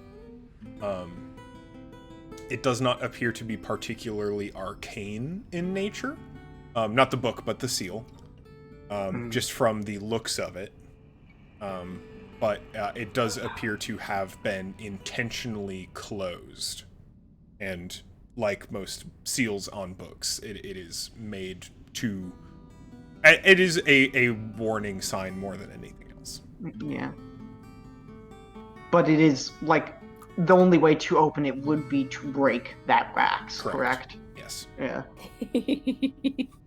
There are ways around it if you would like to try and do something like sleight of hand in order to try and open it without breaking the seal. Hassan would not be able to pull that off. And he knows he would not be able to pull that off. He's...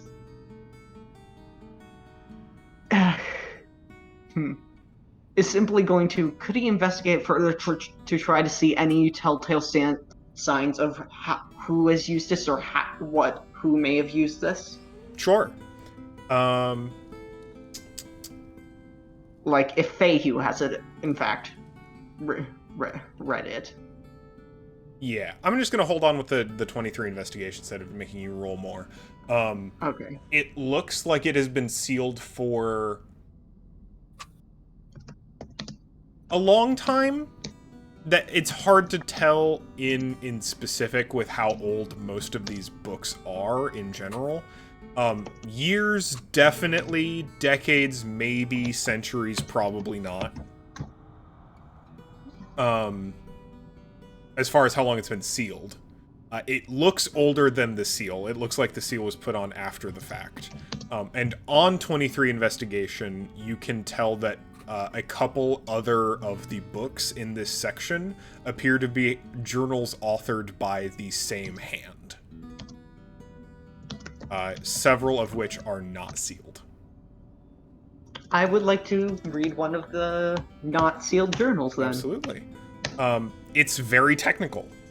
This is not the ramblings of an arcane apprentice, but rather the full-bodied journalistic writings of a wizard, of someone who really knows their stuff when it comes to spellcasting, their schools of magic, their fundamentals, their equations, etc.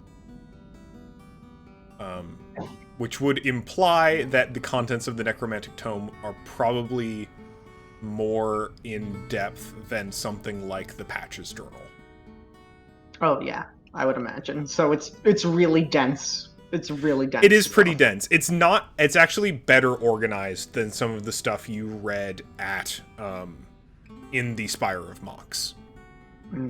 This is not partially because you can infer that a lot of those texts were written by students of magic, not just scholars of magic, and this was clearly written by a scholar of magic, a magical researcher.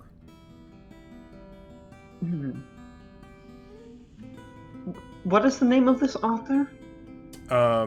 It's hard to tell. There is a signature at the bottom in Draconic that reads like it's a doctor's scrawling, right? It's not a legible piece of text, but you can tell that matches across the books.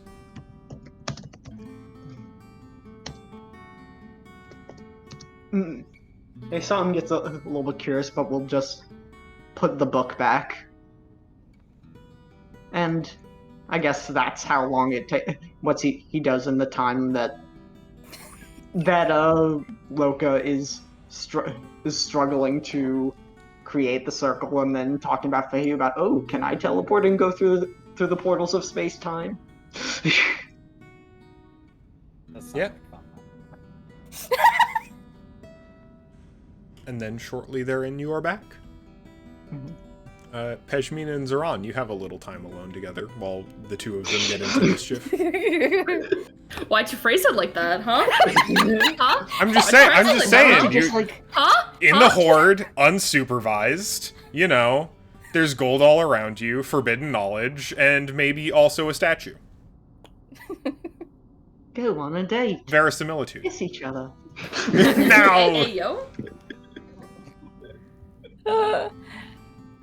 What? Go on. I was just gonna say, everyone seems to scatter at exactly the same moment for some reason, and it is like, oh, what? Like,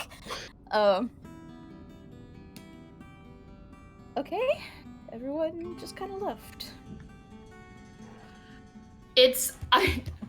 Don't rotate them. Hello? I hate you all. I'm gonna pass out. I truly didn't mean anything by it. You two just had time. I know. It's just funny. It is funny. Very funny. Well, everyone's kind of like started scattering. Zoran's still kind of like sitting on their pillow, and they just kind of seem to be lost in thought, just like heavily pondering something as they're just kind of like staring off into the distance. Pejmina also realizing that everyone has just kind of fucked off, kind of like looks over, sees that you're like somewhere else, and like kind of waves a hand in front of you. It's like, everything all right? Startles him slightly as sorry. he sits up a little straighter. Oh, no, it's quite all right. Sorry. Did you need something? Oh, well, I mean, we talked a bit about questions earlier. But first, I guess I just wanted to double check that you're all right. You, didn't come back to the inn last night. Yes. Just making more bread. We have enough snacks. Yes, I'm alright. I had a lot on my mind last night, and I just wanted to sort through it.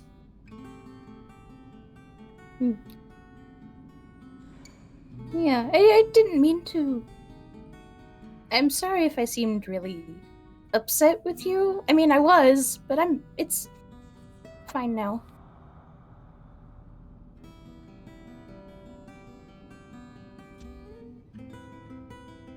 No. Are we alright? I mean, Like I said, I kind of understand where you were coming from with your reasoning.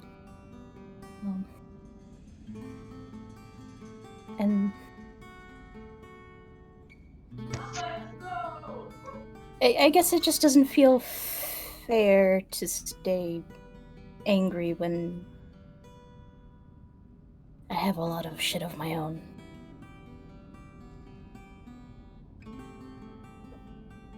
Sorry to use crass language about it.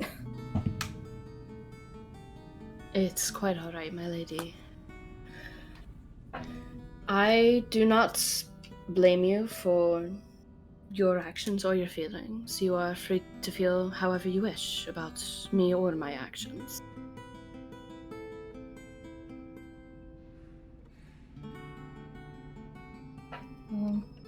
I do not Right wish now- to invalidate anything you feel or do. I just wished to give my take on everything and let you decide from there. I was thinking about it, and I thought maybe it would help to understand some things better. I just don't know a lot about any of this. Like, so when you were talking about how if you went back, they wouldn't let you ever leave again. What do you mean by that?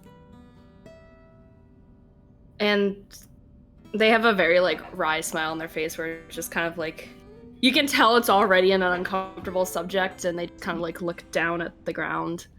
I mean, you don't have to answer if you don't want, I suppose. If it's... again, we've all got something. No, it's... Baggage. It's alright. There is a rule in Althra. Well, there are many, many rules in Althra. But there is one specifically that members of the royal house are unable to leave the city for anything. Why? There's been a history with former members of the royal house, and please excuse me as I find the document to find the exact names, because I do not remember off the top of my head as I type in the funny words. Excuse me while I look at my lore real quick. Listen, I had to write a lot. I don't remember everything. No, it's cool. Yes. Completely relatable, honestly. It was, goodness, roughly 200 years past now. There was a different sultana, obviously, and she ended up going missing. Sultana Kadira. She went missing in Fiji. The last noted location was somewhere actually around Havsrath. Oh. She and her wife had no kids at the time. So there was no really known heir to take over. So her spouse ended up taking over for her, which started a new royal line, which is where I am now. After she took on it's an entire thing in royal history, but after the passing or disappearance of Sultana Kadira, a rule was put in place that no one of royal blood could leave the city of Althra. so we did not have to face this problem again. I am the first of that lineage to break said rule.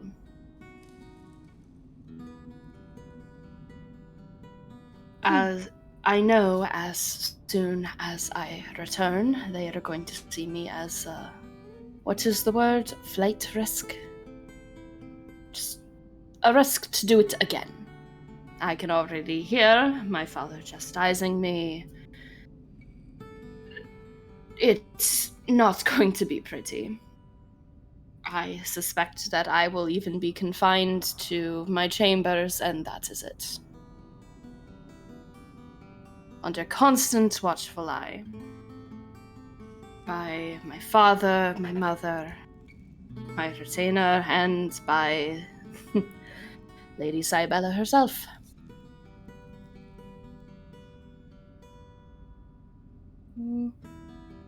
Which is why I slightly dread going back to the city.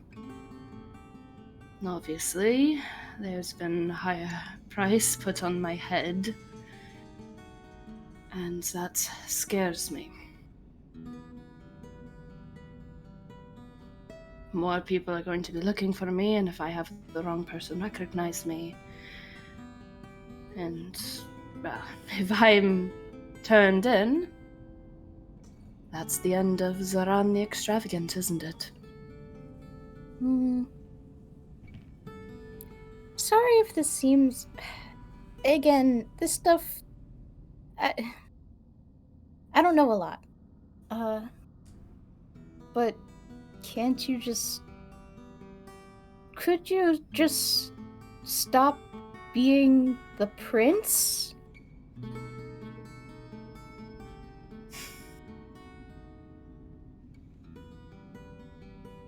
Technically, as I am now, Zoran is not a prince. At the end of the day, yes, I could, theoretically, but I do have obligations back in Othral that I do need to get back to at some point. I just knew if that had happened, then I would never be able to leave the city. And so I left. If what had happened? Sorry, what? I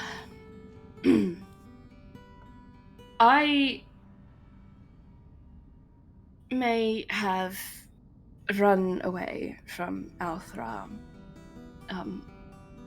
a mere 3 days before my wedding day. Oh.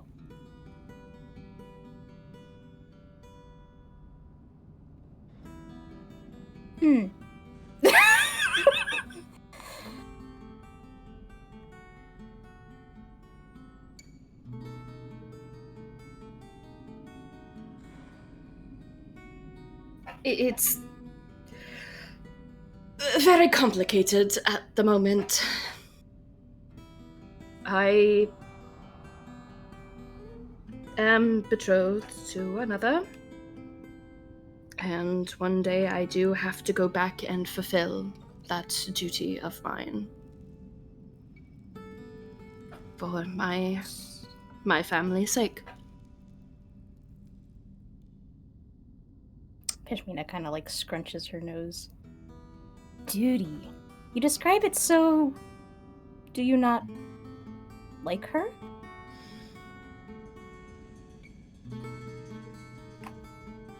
It's not that. She's a very lovely young lady. However, are you asking if I hold any feelings for her? Then the answer is no, and I personally don't know if that is a mutual feeling.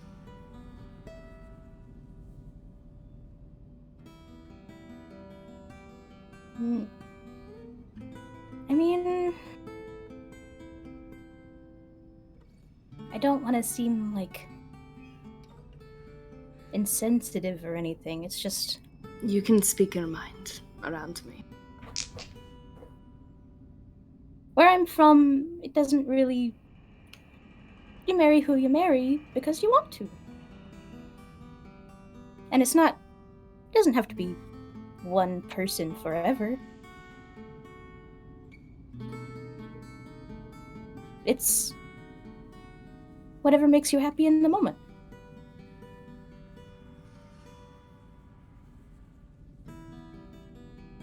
Maybe that seems kind of silly elsewhere. I don't know, but... When I say makes this sense is to me. not a usual circumstance in the Fete, Hmm. it's just our circumstance. My elder brother was also betrothed to another, given away to his current spouse. I was to be given away to Lady Cybella. See, even the way you say it, given away like a thing.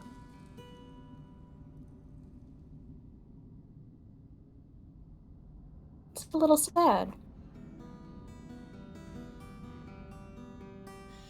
Being a royal is not always so opulent. Sounds kind of awful. Has its ups and downs, I suppose.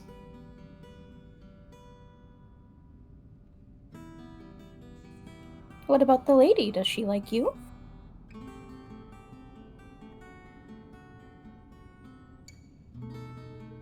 I would like to believe so. Hmm.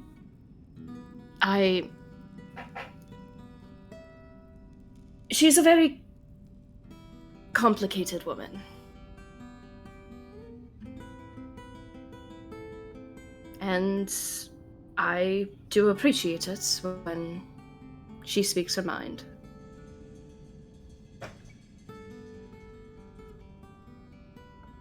I enjoy her company at the very least, and I would like to believe that she enjoys mine as well. But I could not tell you her true feelings. All I can do is assume. The last I knew it, you remember when we first returned back to Mirage after everything, when we had a sort of a party of sorts. The one where I sort of ended the night early by ruining the mood. I was speaking with her. I had borrowed some sending scrolls from Feihu, and I told her to stop this madness of her raising the price on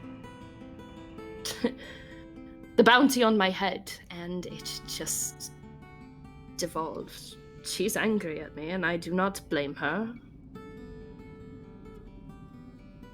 But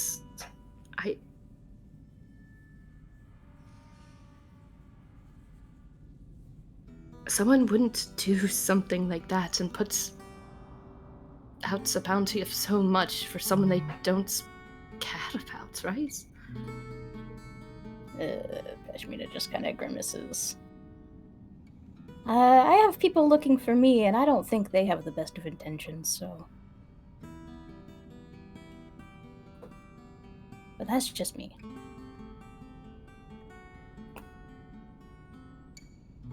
I don't know. And it's why I'm nervous to go back. I love my city, I do. Althra is one of the best places, I could say, on the entire continent, easily.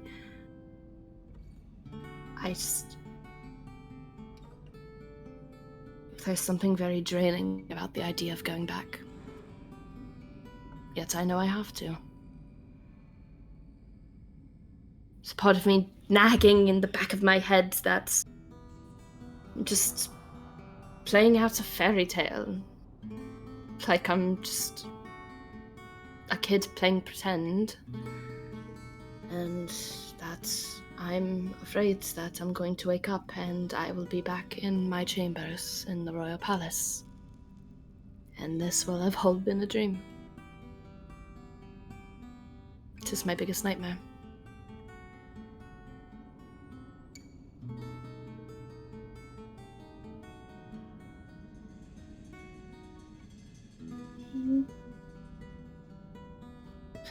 Forgive me, I'm sounding a bit like a downer now. No, I mean, I asked for this, and I'm glad you're telling me all of this. I didn't really have a full understanding before. He looks up and smiles at her. I promise no more secrets, right?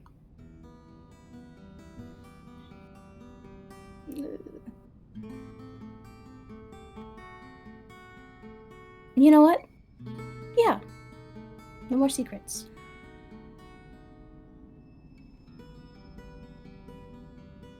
Good. Good.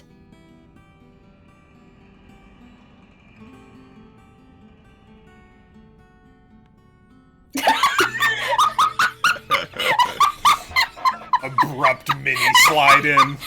Hey, I'm fine with just ending it with just Hasan just bullet rushing us. I like that. Literally, like, moonwalked the fuck in. I don't know how it looked for you, but it was just like instant teleportation. Yeah, same. Slid across the entire map. Love that. Extremely funny. Love that for us. That was so good.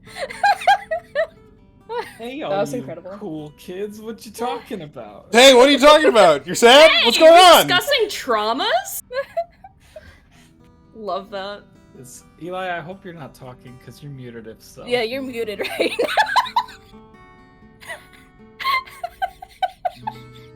Just wiggle. Just wiggling. Just moving. now. Die. Oh man. Oh my EY. God. EY.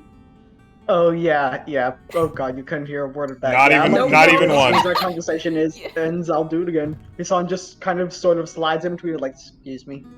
Going back to my chair. Doesn't know, completely oblivious to whatever was just happening. Oh my God. Hi, Hasan. Oh, hello.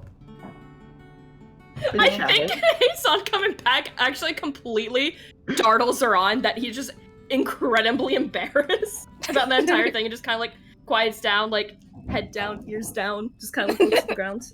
What's That was gonna be turning red around me recently?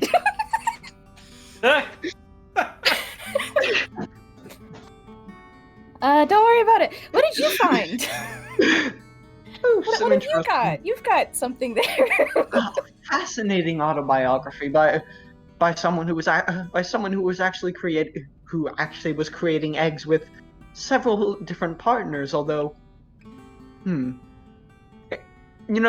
would not be good at identifying what kind of relationship do you mean by partners, Cole? Like romantic partners. It was a trio of dragons who were romantic partners and ended up together crafting 2 separate eggs. Cute. Hasan just starts talking about, Hasan starts talking about, like, there were these 3 people, three different dragons making eggs in a very collaborative form, and as he talks about more, it becomes very obvious that Hasan's not picking up the fact that these people are romantically involved with each other. They were roommates. Yeah, they are, as Hasan the historian will call them, very good friends. No! Oh god. Don't gal pal them, no! Oh my god. A really healthy community of dragons God. coming together. You are the nightmare historian. You are... Hatred.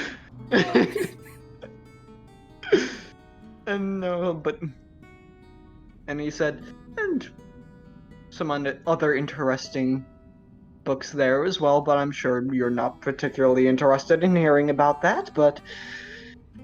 Why would you assume such a thing? I like topics. Last time I started talking about anything, you sort of you disappeared. use so many words. I mean, I'm sorry, it takes many words to describe these sorts of topics, and... I mean, do you want to hear me rattle on about the journalistic writings of Mulwa the Clever and their arcane treatises? Although I didn't read them that much, it is very dense stuff. Like, for example, have you heard? See, I don't even have to ask. Like, I starts talking about some nonsense about transmutation magic, I guess. I feel like mid your explanation of all of this, Loka's just gonna scream. Is he teleported like 15 feet above us? No, he's gonna scream and be like, "My friends are here! Goodbye, losers!" What? Wait, we are What's going here. on? What are you, Luca? No, but like my old friends, not the other ones. The ones that aren't you. Okay, bye. I'll see you in town. What? Right, he was talking about that yesterday. Oh, friends? Do we let him just go? What is he talking about? It should be fine. Friends that he hasn't seen in a while, I believe from the coast, who have come to Mirage. Oh. They said that they were about a day's travel, and they agreed to meet up, so... That is... Very excited for our friend. Wow. I want to see his friends. I do too, almost. I wanna know what Almost? Luca's... Like...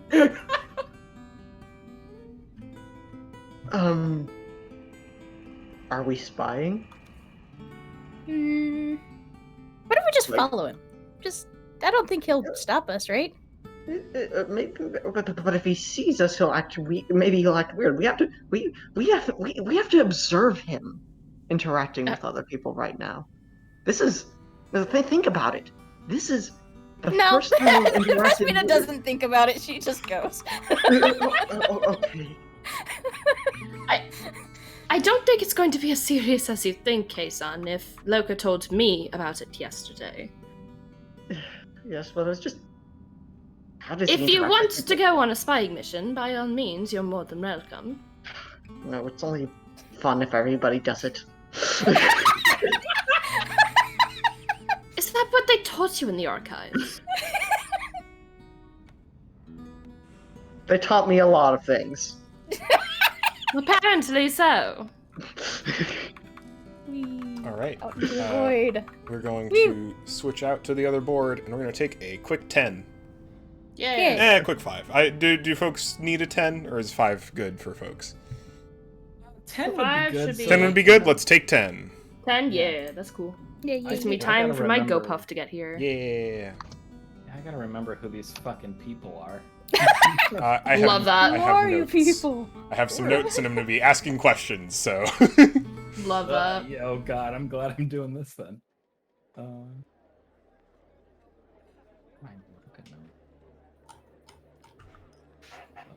Oh no, my Loka notes are on my other computer, aren't they? Alright, I'm going to pause the recording. Alright, I'm back. What did I miss? Nothing. That's an immediate nothing that makes me think there was something that happened. Nothing. I'm just looking at this airship in awe and wonder, you know. It's pretty cool. I think it's pretty neat. Knowing the limitations of fucking Tailspire, it's pretty fucking impressive. Yeah, Yeah. the builders did a really good job. This is one of the assets of several that I have included in some maps made by Princess Popcorn. All right. I imagine Loka is running, not walking, back to Yes. Mirage. Yes. Curious the extent, how closely is everyone else following behind?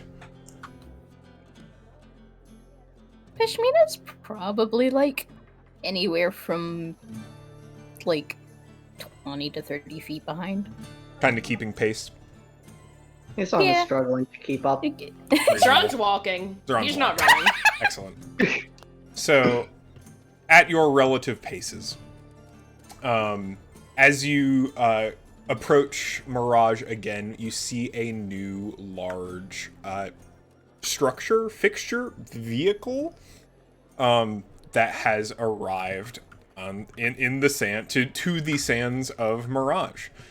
There is a large airship. It is a boat deck that has been affixed to a large balloon, something filled with air of some kind. There are some sails and rudders and a large furnace attached directly beneath said balloon, but largely looks like a normal sailing ship with some large and relevant differences between them, and there are a few seem to be a number of individuals on deck kind of milling about.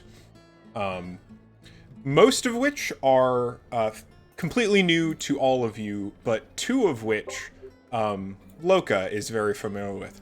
Loka, would you mind describing Finglash and Srisk? Ooh, Okay. cool names. Yeah, so They are being Srisk? non-representedly represented by this lizard man with a turtle shell shield and axie thing, and this little fish man. There aren't any mermaids. I'm sorry. There are not It's any okay. merfolk. I'm working on it. Mermaids.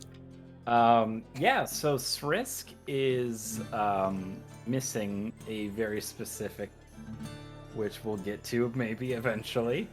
But oh god, I have to describe them. Yeah, so Srisk is a lizard folk. I think I made him a ranger. Paladin. Paladin. Oh, even better. Oh, right, because mounted combat. Right. Yeah, so Srisk is a lizard folk paladin. I don't was not anticipating having to do this. And Finglash is a merfolk druid. And I think Finglash specifically is the one that kind of like set Loka off on his little path that he's on. I don't really know how to describe them because I didn't really think I was going to have to do that. To be just completely honest. Yeah, absolutely. If you wouldn't mind me editorializing, I can give it a shot, if you wouldn't mind. Yeah, I'm sure I'll be more than happy with whatever you say. For sure. So Srisk is this fairly imposing figure. Srisk he's a lizard folk paladin. He's pretty large. I'm gonna draw on this mini for my own jealous, lazy reasons. Which is he's probably a little bit less crocodile-esque than this, given that he comes from the ocean and not from any kind of like river or lake. But is a large lizard man who's got some pretty defined upper body musculature. He's got the body of a swimmer.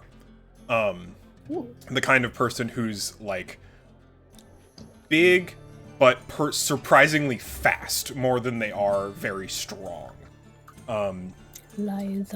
Notably, absent, as Loka said, is he is a rider. He is someone who used to ride aquatic sea creatures in the oceans. Both of these individuals, like Loka, but maybe...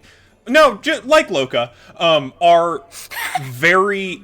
They seem, just even at a base appearance, very out of context. A lot of Srisk's clothing, even when it is leathers, is like leatherback turtle shells. It is leather taken from like skinned sea mammals. This is not like they're not like bear leathers or cow leathers or furs. bladed weapons are not particularly useful in the ocean or water combat, so he has this like spiked club that he uses primarily as a fulcrum for combat that he has kind of lashed to his back with these like very thin leather cords that really let his physique breathe, so for maximum maneuverability in water. And Finglash is a merfolk druid, so he's fairly traditional merfolk. How is he navigating? Does he have legs? Sometimes. I'm gonna say no, but he's a druid, so he can cast Create Water. Or control water, theoretically. So I like to imagine that he is just kind of always on this little bubble of water that he is maintaining around himself for, like, maneuverability reasons. He's a little crunchy. He's got kind of a seaweed and more deep sea vibe. His skin's actually just the slightest bit translucent. Allowing you to kind of like see into his body a little bit. Not as much as like if you've ever seen like a clear betta fish that you can like just see all the organs, but like it is a fundamentally different texture than the surface of someone who doesn't it's the surface of someone who has lived for an extended period of time in a place where there is next to no sunlight. And he has kind of this staff construction of driftwood and coral that it looks like he is using as his arcane focus. Are those descriptions adequate? And would you like to change them at all? The only thing that I think is pertinent is I believe Finglash was a lady. Ah. She is I think now. that's the only thing. Correct. Now she is. Just that easy. Yeah, and I think just so that you and I are on the same page, Finglash was the leader of the troop. Yes. Yeah. Okay. Cool.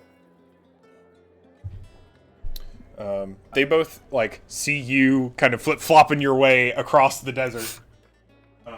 And Finglash gives this big wave as she looks out across the desert. Other people are kind of milling around behind her that you can't make out. And Srisk kind of like jumps down the ladder from the deck of the ship onto the sand. Loka is in a dead sprint. And is just shouting like, Srisk! Oh my god! Srisk, likewise, has just, like, a very wide smile. Yeah, he's gonna give you, just, like, as soon as you get within range, he's gonna continue walking toward you. Not quite a dead sprint, but, like, you know, a lively jog. And give you just, like, a very hearty embrace. Just like, chum! Good to see you again. I still good to see you. Holy shit, it's been like forever. It's been a minute, yeah. Great to see you too, though. Oh goodness, it's hi. Oi! It's been a while, eh? Oh no. Yes! Commit! Yeah, I mean, goodness, it's been it's about a couple years, I think. Yeah, Oh, at this shit. point. I was gonna say. yeah, oh my god, it's been like 3 years or something. Hey! It's been a Maybe long 12. time. Where you been? How you been? Oh, just Get down here. around the coast. Yeah, here. And she'll kind of like levitate on her little bubble of water down to the desert floor. The rest of you can catch up at your leisure if you would like to. And she kind of gives you a half hug. It's just like, Yeah, interesting that you're out here in the desert. That's a curious place for anyone like us, but we're no different. We're out here too. Yeah, I mean, you know, just there's a oh god, I forget the name of it, but there was like a lightning storm that happened here. Oh, I know you and I kind of, you know, had talks about all that kind of stuff, so I figured, yeah, maybe it'll spark something in me, pun intended. yeah, I see you've got a little friend here now too. Yeah! Yeah, I think Pashmina gets as far as she is and then just kind of stops and is just like watching shyly. Well, Finglash was referring to the cloud above Loka's head. Oh. Yeah. Oops. Next to you, Hassan is furiously scribbling notes. Oh god. Loka's just like, Oh yeah, you know, and he runs his hand through it like, I don't know where this came from, and that's kind of why I wanted to talk to you, but Yeah, it's cool, right? I like it. It's kind of cute. it's certainly interesting. Yeah. It's it kind of gets a little zappy sometimes, but you know, it's nothing I can't deal with. Sure. Yeah, well, we're just here to we're looking to collect on a couple of bounties, but it sounds like you've got some of that under control, or at least out of your own territory. So we've got a pilot that says they could take us through the cyclone to Hav's Wrath, though. So might be worth a visit anyway. No, I mean, there's really no reason to go to Hav's Wrath. I mean, that place is a death trap. Yeah, well, our pilot's real confident. Well, your pilot's probably an idiot, so... I mean, if you want to have a conversation with the man, you certainly can. But I'm not too worried about that right now. It's later down the line. We're looking more maybe to go visit Althra and maybe a couple of the other cities around the Phasia. Maybe hop over to the other sea, see what's going on over there. I don't know what the fuck this voice is, but I'm gonna keep doing it. oh, I'm fully enthralled. I love it. It's like an Irish Midwesterner. Perfect. Don't know what's going on there. So you're thinking like going way west? Oh, either west or north, maybe to where the Nestegg meets the river. Okay. We were just up that way not too long ago. Well, other side of the mountains. Well, I don't know where you've been. Never mind. Oh wait, the Nestegg is the rainforest. It's just north of Yeah. us. Ah, right. Okay. Never mind then. I rescind. Where the Nestegg meets the ocean, you said? Yeah. Oh, okay. I don't know where that is, but it sounds really dangerous. It's up actually. north. It's I hear there's lots of interesting folks up there. Some amount of river boating and a few other things. Particularly there's some folks in the Nestegg itself which have tell of many tales of gold, which we're live once, you kind of get a taste for the shining things in life, Yeah, we're all kind of extremely fond of gold. We get it. But yeah. So where's the, if you don't mind me asking, where's the young fella? I mean, we're not gonna take him there. No. I think now's a good time that I finally joined the group again. Yeah, sounds good. Loka, if you want to roll an insight check, you can. I don't. You don't? Excellent.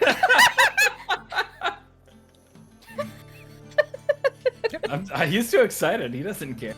All right. Yeah, let's take a look around the mirage. It's interesting. It looks crazy from above. The whole like sparkling mist around it. Yeah, I don't know what causes it, but it's really pretty, huh? Yeah, it's a fun little place. It's smaller on the inside than I expected. Oh yeah, I mean it's just it's basically a hovel, but it's functional. All right. I gotta go pull Bolt out of the sink. I'll be right back. Oh, oops. Oh, Buddy. Oh no. I really, my immediate reaction to seeing Heisan, Loka just goes, "Oh God!" To seeing Hassan do what? You cut out? Oh, I was just saying, seeing Heisan being the closest one to me, I just figure out Oh. Loka's reaction turning around would be, "Oh God!" Peshmina is like I've returned. hopping from foot to foot, tail just like wagging, like she wants on that ship so badly. She wants on that ship so badly right now. All right. Yeah. Yeah. Let's take a look around town. Yeah, so, well, I mean, Heisan is coaching, and then the other two are not so far behind, so I think introductions are in order. Yes. Hassan just sort of skittishly approaches from behind Loka and says, "Oh, hello, Loka. Would you like to introduce me to your interesting compatriots?" Got a new crew? Yeah, I got a new crew. So this is Srisk and Fingers. Wait. Um, Hey. This is his son. You can tell him whatever kind you want to. It doesn't have to be true. It's just really fun to mess with him that way. And then this is Peshmina. She's really great. Peshmina blushes. I don't really have any other words for her. And this is Zoran. Zoran is he's Zoran, you know? So, and this is Risk. One of my bestest friends. And then, this is Fing. And Fing, really kind of just set me on. Oh God, I'm nervous. I don't like this feeling. I can see. Oh, it's okay. It's nice to meet everyone. Likewise. Good to see all of you. It's been interesting time in the desert. Yeah, how are y'all handling the dry? Oh, It's been kind of... not. Lot of drinking, and not just the usual kind of drinking. Actually, hydrating. It's crazy. That's a real bad time. Not ideal for sure. Part of the stop here is to replenish supplies too on our way to Althra. So Oh, you're headed to Althra? it's the next stop anyway. Yes.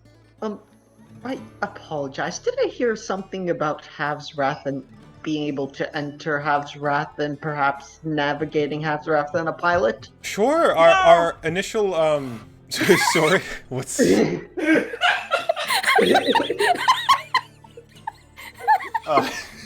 thing gives you a look.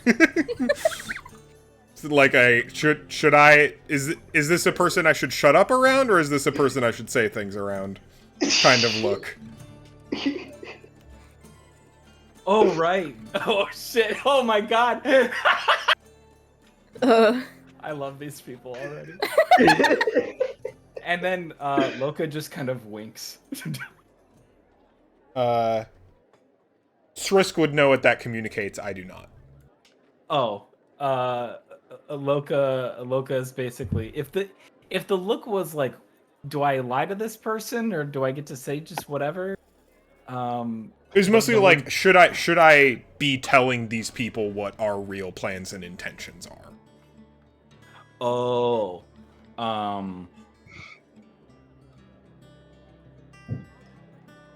oh shit. Tough decision. I think Loka's wink means what I originally intended, which is you just make up whatever bullshit you want.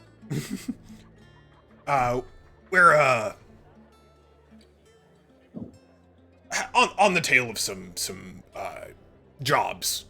We're really looking to expand the outfit, and we found a pilot who said he could handle any kind of weather, even the center of Havsrath.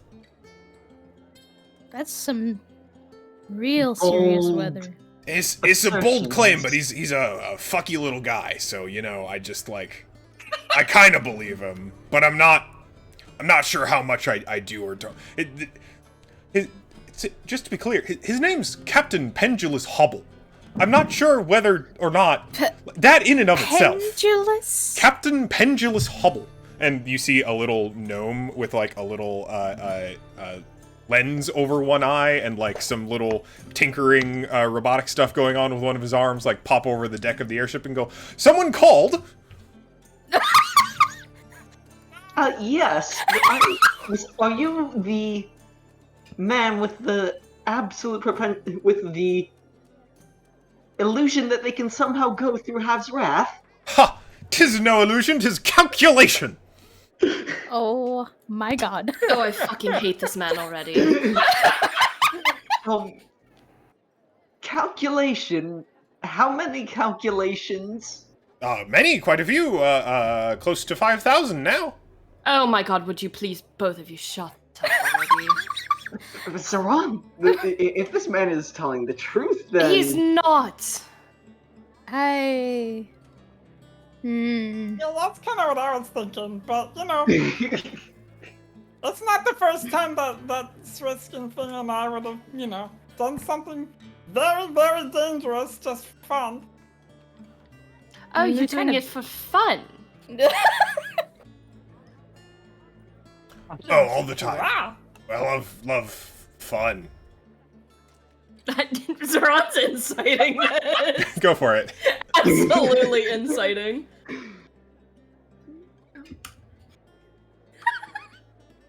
$19.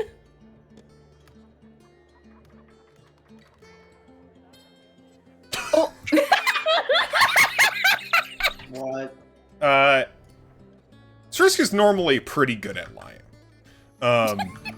Right now, he's frankly, he just doesn't give enough of a shit to put up an effort, He's with his friend. He doesn't think any of you are any, danger to whatever, but he's also just obviously lying through his teeth.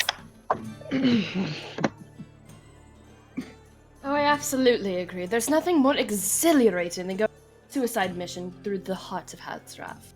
It's a living. Mm-hmm. I mean, would you compare that to dodging cannon bombardments or not? Because that's pretty fun. I mean, we've seen the cyclone. It's not really sure. Not a fan of how dry it is, But, is it harder to dodge one big heavy thing or lots of small light things? I don't know. Don't have the experience. Mm-hmm. Your definitions of fun are concerning. Thank you.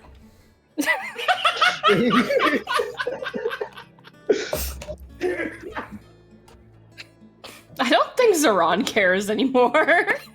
That they just don't say anything. They're like, sure.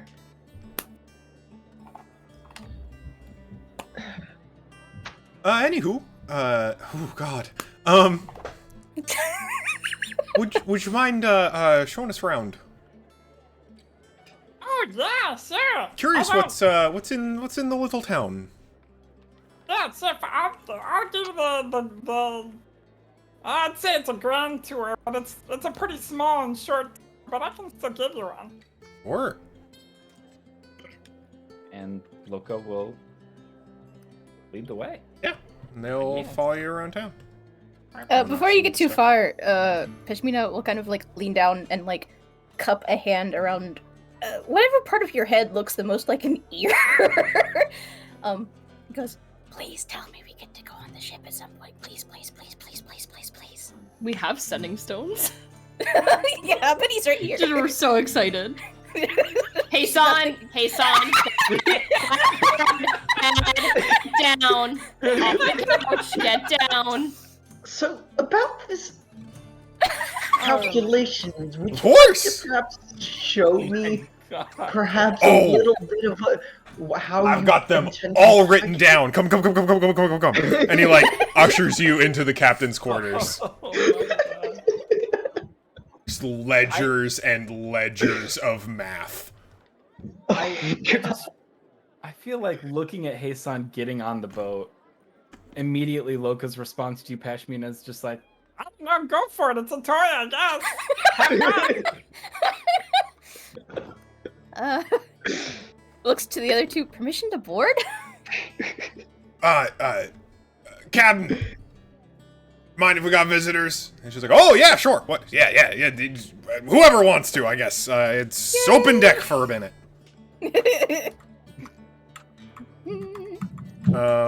Yeah, getting a closer look, it looks like there are lots of little mechanical odds and ends and modifications that have been done to this ship, especially like little devices, little measuring devices in particular. Lots of little gauges and whistles and dials that appear to be measuring a wide variety of things.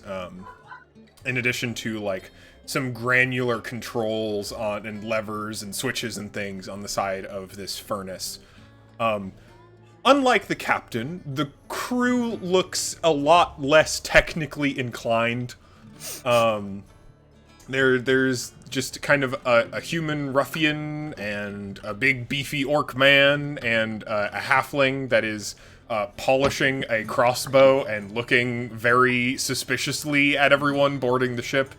And a very close to his dwarf that is passed out next to the furnace. Oh. Just kind of waves. Pashmina has been to many a tavern, with at least some amount of folk who probably do not look dissimilar, but this is a very different context. Mm-hmm. Just like waves very meekly at everyone. There's like a little cheesy smile. Yeah. But you can hang out. It is landed. It is not currently levitated at all. Yeah. But yeah, it is a cool, funky little airship. Yeah, and Heisan, the Hobble is just showing you tons and tons of physics calculations. Lots of readings aside, all of them for stuff like atmospheric pressure and wind speeds and relative particle density. As an archivist, as one of the archivists who has observed Havsworth extensively from the top of a mountain, can I try and suss out how on point these calculations are, if possible? Yeah. Because that would just be like an intelligence. Yeah, because like it's not Arcana. This is not magic. This is physics. So But- yeah, I'd say either just straight intelligence or investigation. I'll give you investigation. Okay. 13. Um, A bit above my head. kind of. The math, the calculations itself are definitely above your head. But like it looks like this pilot, whoever they are, there are two things that are relevant to this, which is that airships are functionally quite new technology. This is not something that you just like fully get off the bat, and most of that's just because there aren't a lot of airships to compare it to. Like, this is maybe the second or third airship you've seen in the Phasia in general, and the other two were both like emissaries to Althra from New Kyla. Like, those were not vessels designed to weather any kind of weather, really.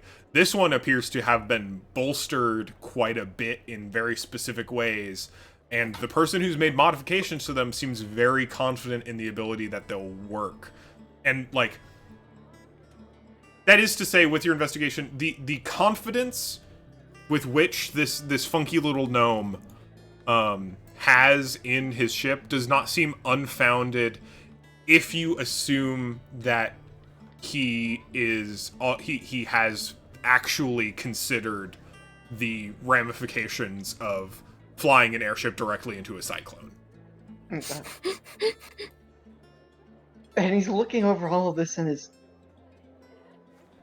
Okay, this is all very, very impressive, and I admit I'm not an expert on airships, but you are aware of the previous attempts to navigate Havsrath and just certainly. to navigate the Asia in general, correct? Absolutely. Yeah, that's the whole point. It'd be a great achievement. And the multiple thousands of gold wouldn't hurt either. Multiple gold? thousands, you say? Yeah. Well, there 2 royals now got lost in that shit. Ah, yes. Sweats. Sweats.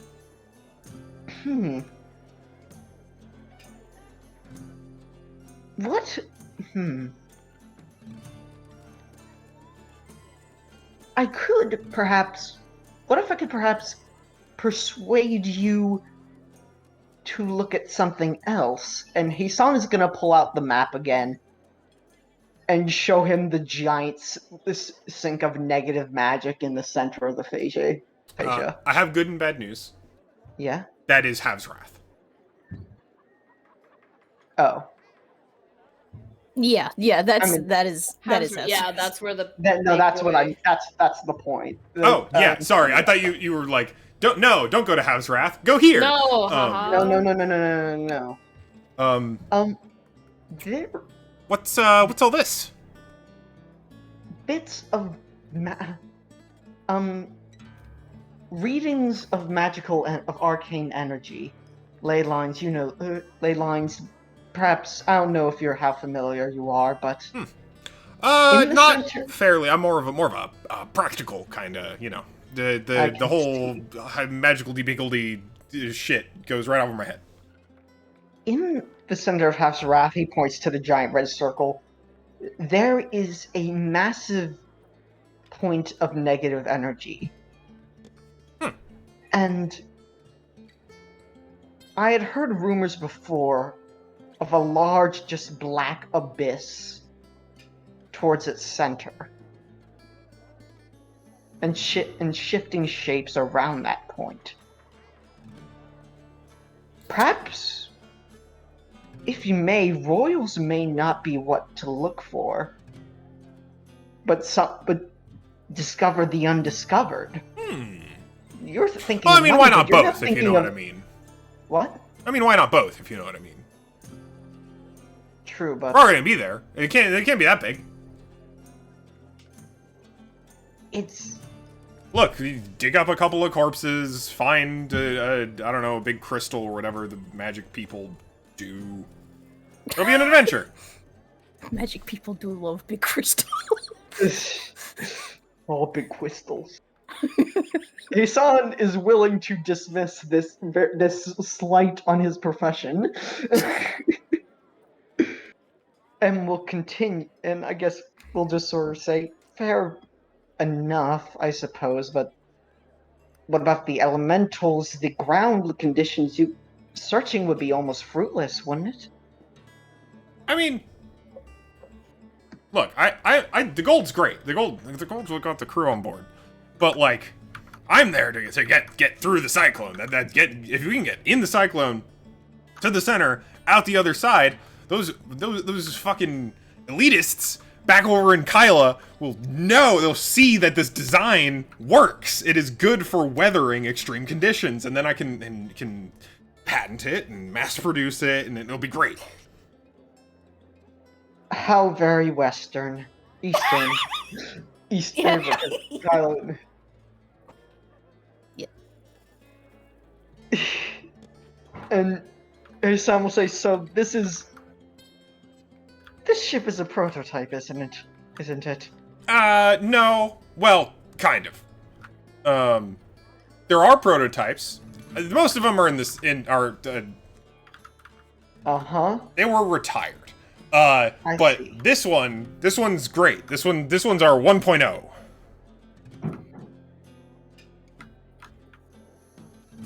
Perhaps, do you think you should do more testing before shoving it into perhaps one of the most hazardous places you could possibly on this side of the continent? Nope.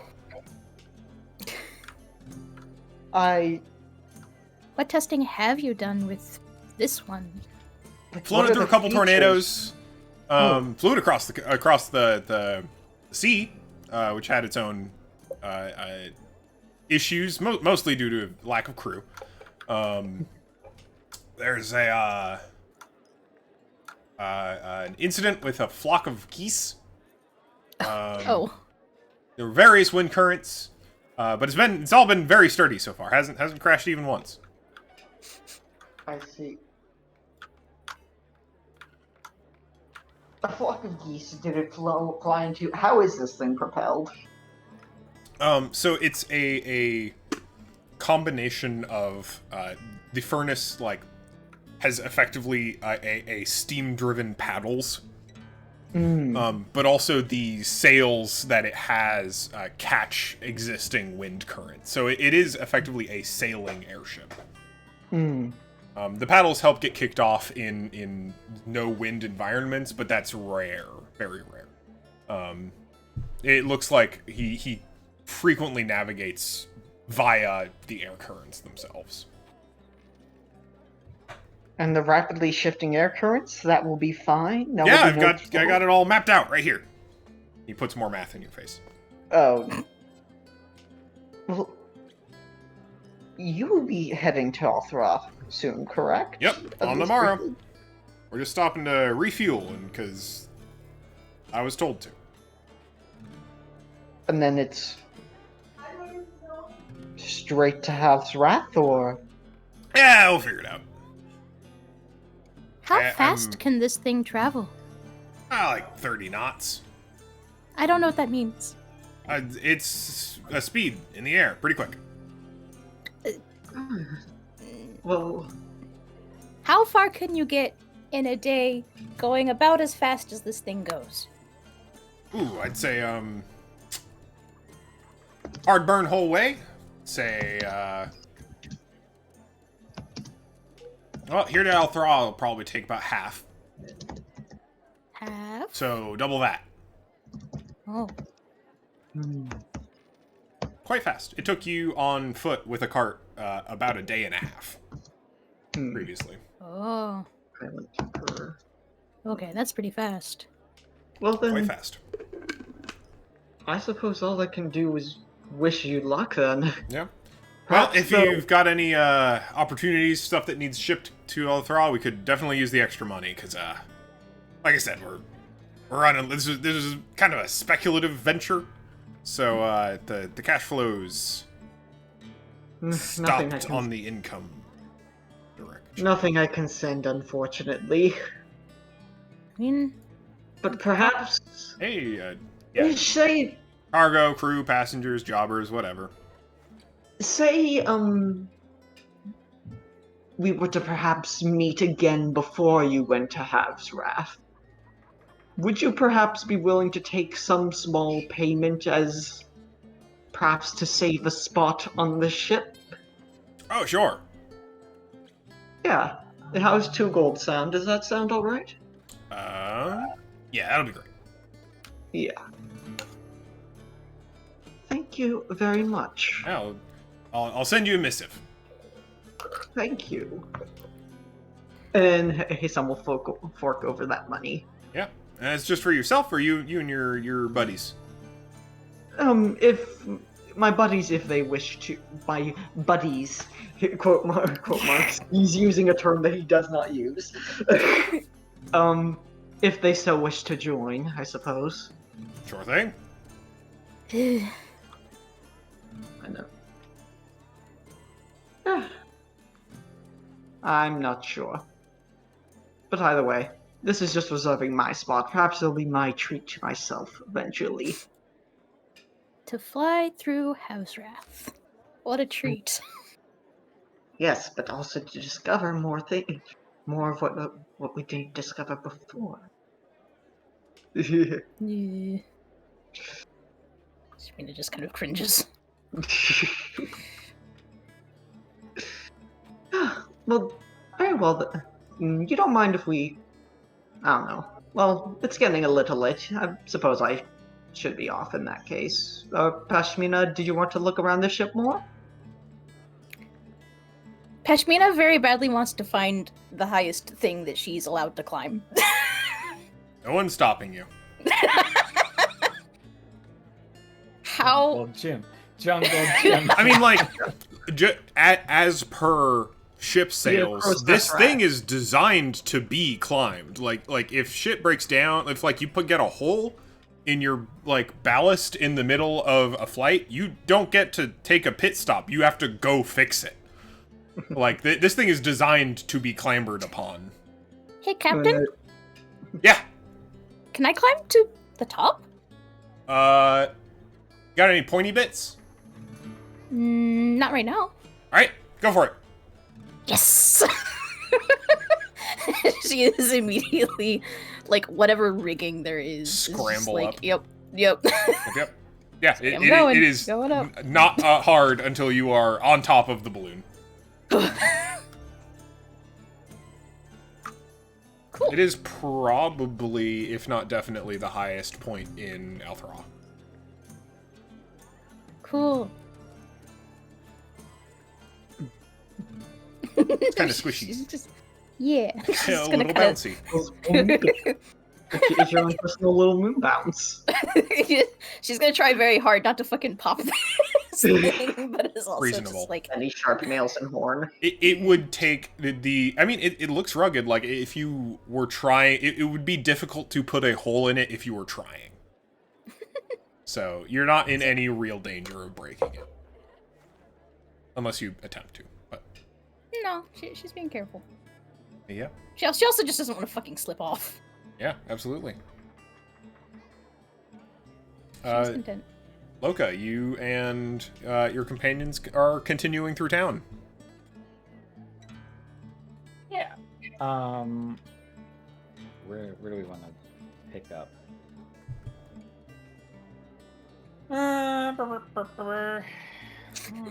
We'll just go to the. Oh, that's not me. Bonk. Yes, same hat. So this is the tavern in the inn. This is where we stay when we're here. We do it for free because we work for the matron of the town. Sounds like a pretty good gig. It is a pretty good gig. She pays us pretty decent money. Nice. Is it fun or boring? Both. Oh. I guess so. You get what you get.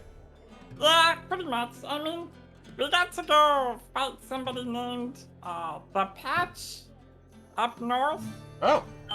And That sounds up our alley. yeah, he was like he kind of did what we did, but he sucked at it because he's dead now. Oh. Well, you take what you can get. Well, we're kind of the ones that killed him. Right. Is Zoran still with you? Probably. I think they just got tired listening to walking with. Yeah, for sure. If there's ever a point where it's like they can tell that they do not feel like welcome or like they just want to be alone, they will dip. Go ahead and make a perception check. Sure. 22. I'm rolling like Oh, wow. a god today. 18 on the die.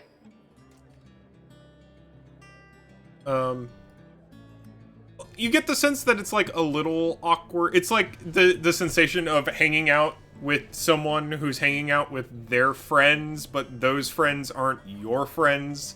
So you only know the one person, and maybe you don't even know that person that well. So it's like, I don't really know how to read these people, or what I should be doing, but everyone's, it's fine. Everyone's being friendly, you know? It's kind of when they start getting to like the area, Zoran takes the hint and like they were looking at him maybe 1 second, the next second he's just gone. Gotcha. And he will go somewhere. I don't know where at this current moment. Away. Away. I'll just throw the market. That's in a corner, but you know what? Same thing. Yeah, it seems like a nice place. Look, Loka. Alright, do you want to come with us to Althra? There's some jobs we can do. There's, like, definitely some interest in the area. I hear, like, mercs have a pretty good gig on the trail right now. I don't know what you're getting paid right now. Maybe it's a cushy enough gig that you're fine with it, but, like, just letting you know, there's room on the boat if you want to. And, like, if you ever, like, and you're sure about the bounty thing. What do you mean I'm sure about the bounty? I mean, that's a lot of money. Yeah, his name has rats. No, I mean, like we'll split it with you. Oh.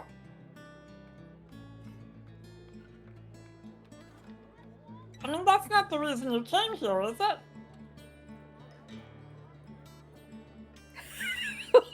Just kind of gives you a look, like, I mean, it's not. We came here to see you. And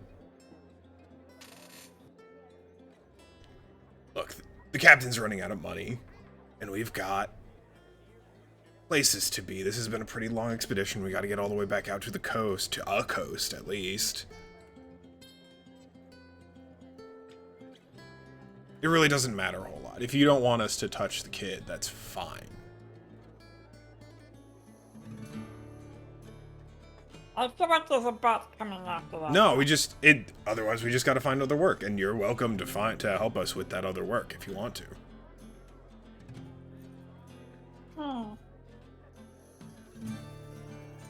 Well, let me think. I don't know if he would have too much of anything for you to do. We could talk to her though, maybe. I don't know. I know there's a lot of stuff going on in Althra.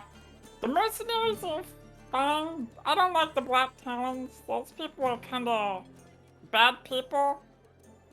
Fair enough.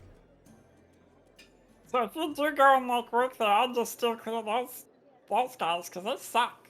Yeah, for sure. I don't know. I think also we're like headed towards Althra too. So Hey, if you want to jump on the boat, more than willing to get you there faster. yeah, I mean we could probably throw some money at the captain, make him feel a little better too. You know. Yeah. Yeah. No, Hey. Fortunately, unfortunately, money for this captain's money for us right now. And none of us know how to fly the fucking thing, so we can't pitch him overboard, so.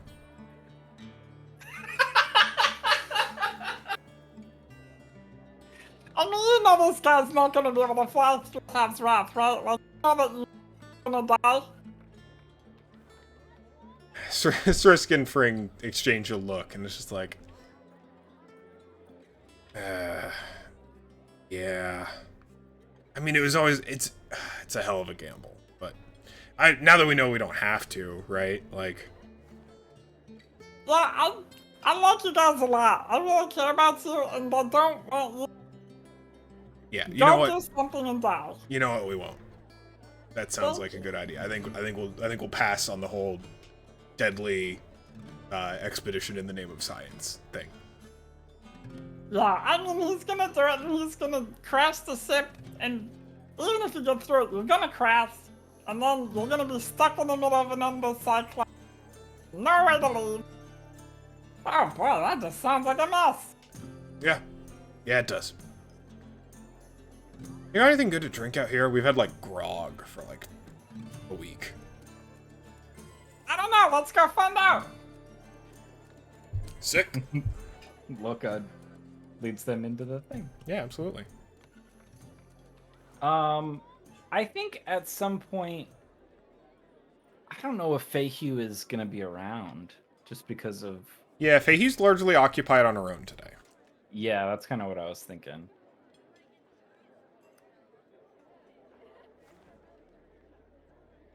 Trying to think about like what other things I want to get into with these kids. Oh wait, I know. Yeah, so maybe like we grab drinks and shit and food and on me, honestly. So Yeah. if you want me to tack off. Yeah, go ahead and pitch like 3 silver. Okay. And they've got like, yeah, it's the food's good, the drinks are good. It's Tala and Lata ferrying stuff from the market, but like it's a good time. And they're like, honestly, at this point, like they're very much okay, cool, business out of the way. Let's just shoot the shit for a hot minute, because like we haven't seen you in forever. Holy shit. Yeah. Yeah, just very willing to have a good, maybe slightly inebriated time. I don't necessarily need a scene out of this, but I was hoping to get, and I don't know if you've put any thought into this, of like, what have these two been up to? Yeah. Yeah, they do some storytelling. So they've been apart for a long time. They've both been really just kind of doing their own thing for like basically as long as you've been apart. Like they talk a little bit about kind of sticking around their old haunts, but like without Arveston, it's just not the same, you know? It feels worse to be in the same place than it does to feel better. And mostly just kind of working off of whatever hordes they'd accumulated by that point. Not even really talking to each other, even though they're in a pretty similar space. And just something happened recently where they were finally just like... I think it was Srisk who reached out for the first time to finally just be like, hey, do you want to start like we don't have a crew anymore. We can't really like do jobs or anything like our we can't like do the stuff we used to do on our own anymore, but like I don't know, do you want to get together, see if we can find a captain looking for crew and kind of get back to our old life? And went, yeah, and this like weirdo pendulous hobble seemed somewhere between a naive enough mark and someone with enough opportunity, and the prospective money of the stuff they're chasing is like good enough that it's worth gambling on for the most part. So they figure like, hey, if shit sucks, we hit the bricks, we find another crew, we keep rolling. And it sounds like they don't really have much of a plan. Skrisk is definitely more goals or more motivated. He's really trying to like find a new job, right? Whereas Fing's just kind of floating. She's really just like still trying to make sense of what she wants to do in this world now at this point, like what her place is and what she wants to be doing, and she's more than willing to tag along with Srisk for the time being to try and find that.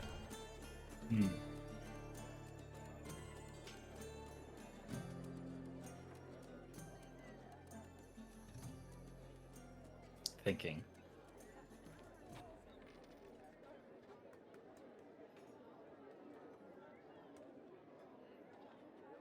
I think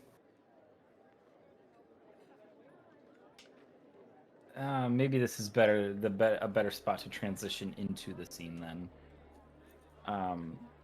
because I think Loka would kind of resonate with Fing, which I think has been the case more often than not. Like that, I think that's why like Fing and Loka are like doing the storm druid storm herald thing. Yeah, you know, definitely.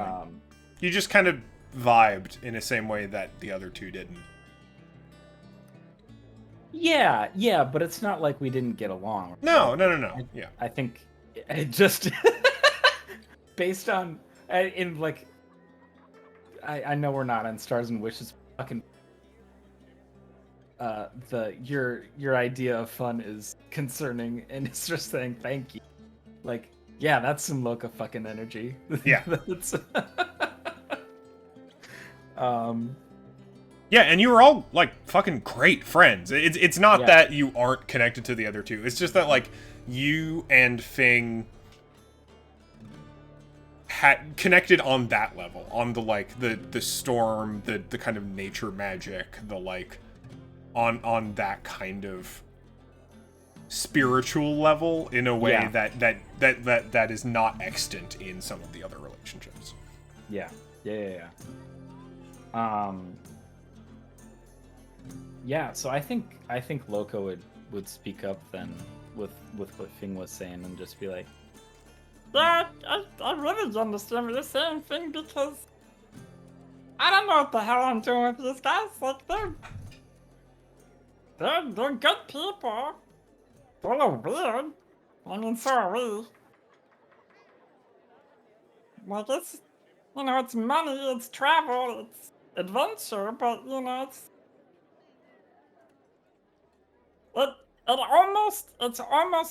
it reminds me a little bit of, like, Doom, but, like, not as, not the same. I don't know. Yeah, it's just not. I think exactly the same. It's just not the same. And I think that's okay. It's not that.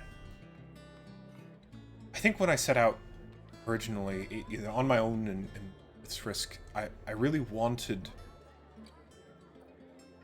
that back, you know? Yeah. And it's the same feelings, right? It's the same adventure, we're gonna die, you know? But it's not. It can't be the same because we are not the same, and he's not around. So what we have is good. I like it. It's just I need to come to terms with the idea that it's okay that it's different, but I just need to find what I want in the storm. And people to do that with. And more than willing to bring, like we said, bring you into it. Get maybe look for some new folks to bring into the fold, but I don't know.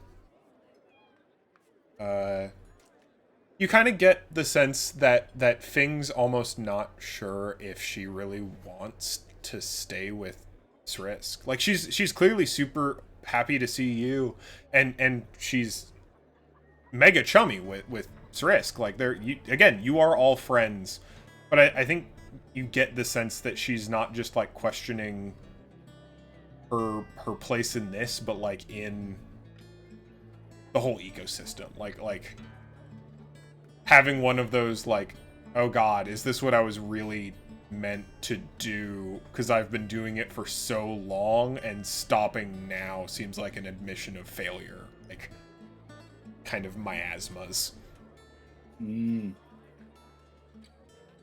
Also relevant to this conversation in particular, she also has a rain cloud. Aw. was that there before?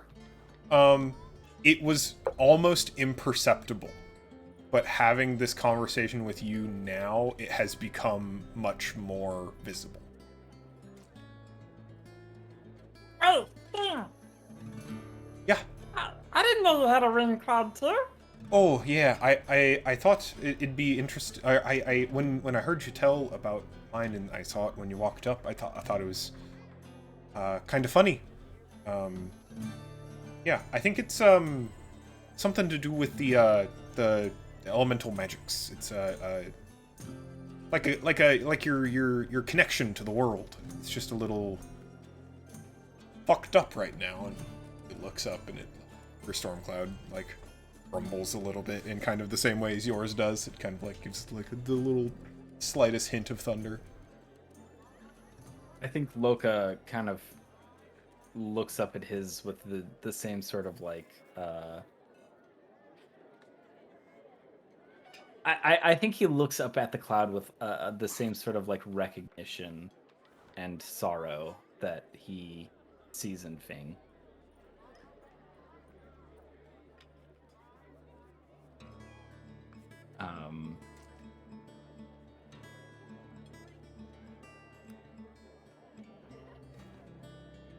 Well, if that's the case, then how do we fix it? Or are we always just kind of gonna be disconnected? I don't know. But I'll keep in touch. Regardless of whether we travel to Althra together or no. But, I've kind of come to the thought that it's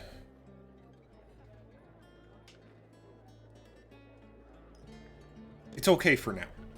And it's not that it will never go away. We just don't know. It's just time. It takes time. And I'm willing to wait and to live with it. See how it reacts to things and whatnot. Explore the space for a while longer, even though it kind of sucks. Showers are hard. Electric current flows through the water. It sucks.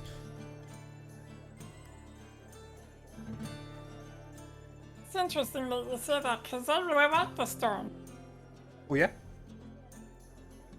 Yeah. It's a little, too chaotic for me. I like the smooth flowing waters, you know? Oh, no, I like the choppy ocean. Yeah. Sure is exciting. Trying to stay on your feet. Oh, no, that's just the thing. You don't have to try and stay on your feet. You just kind of let it slash you around. It's not like I can drown. I think that gets kind of a table laugh.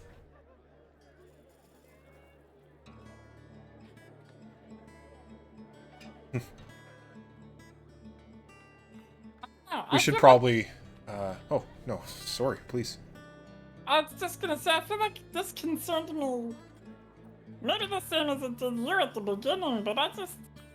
Yeah, I also just kind of like it. I don't know if I want it to go away. Well, how about you keep writing me letters, too? We can keep an eye on it together. I'd really like that. Yeah, sounds good. We should probably make sure Hobble hasn't spent the rest of the coffer on a new gizmo for the ship before we take off for Althra. Okay, I will, let me talk to a couple people. I'll get back to you before sundown. Of course, And of course. We might fly with you. Oh, If that'd you be great. us. Yeah, there's always room on the ship. I mean, we're running a skeleton crew as it is. As long as they're not actually skeletons, those things suck. Oh no, I think you tried that once, but the necromancer was too shitty. God. Was his name the Patch? Oh no, just some kid out of wizard school. It wasn't like, it was weird too. It wasn't like humanoid skeletons. It was like bird skeletons and turtle skeletons, and you can't tie rigging with turtle feet. It doesn't. I don't know what they were thinking.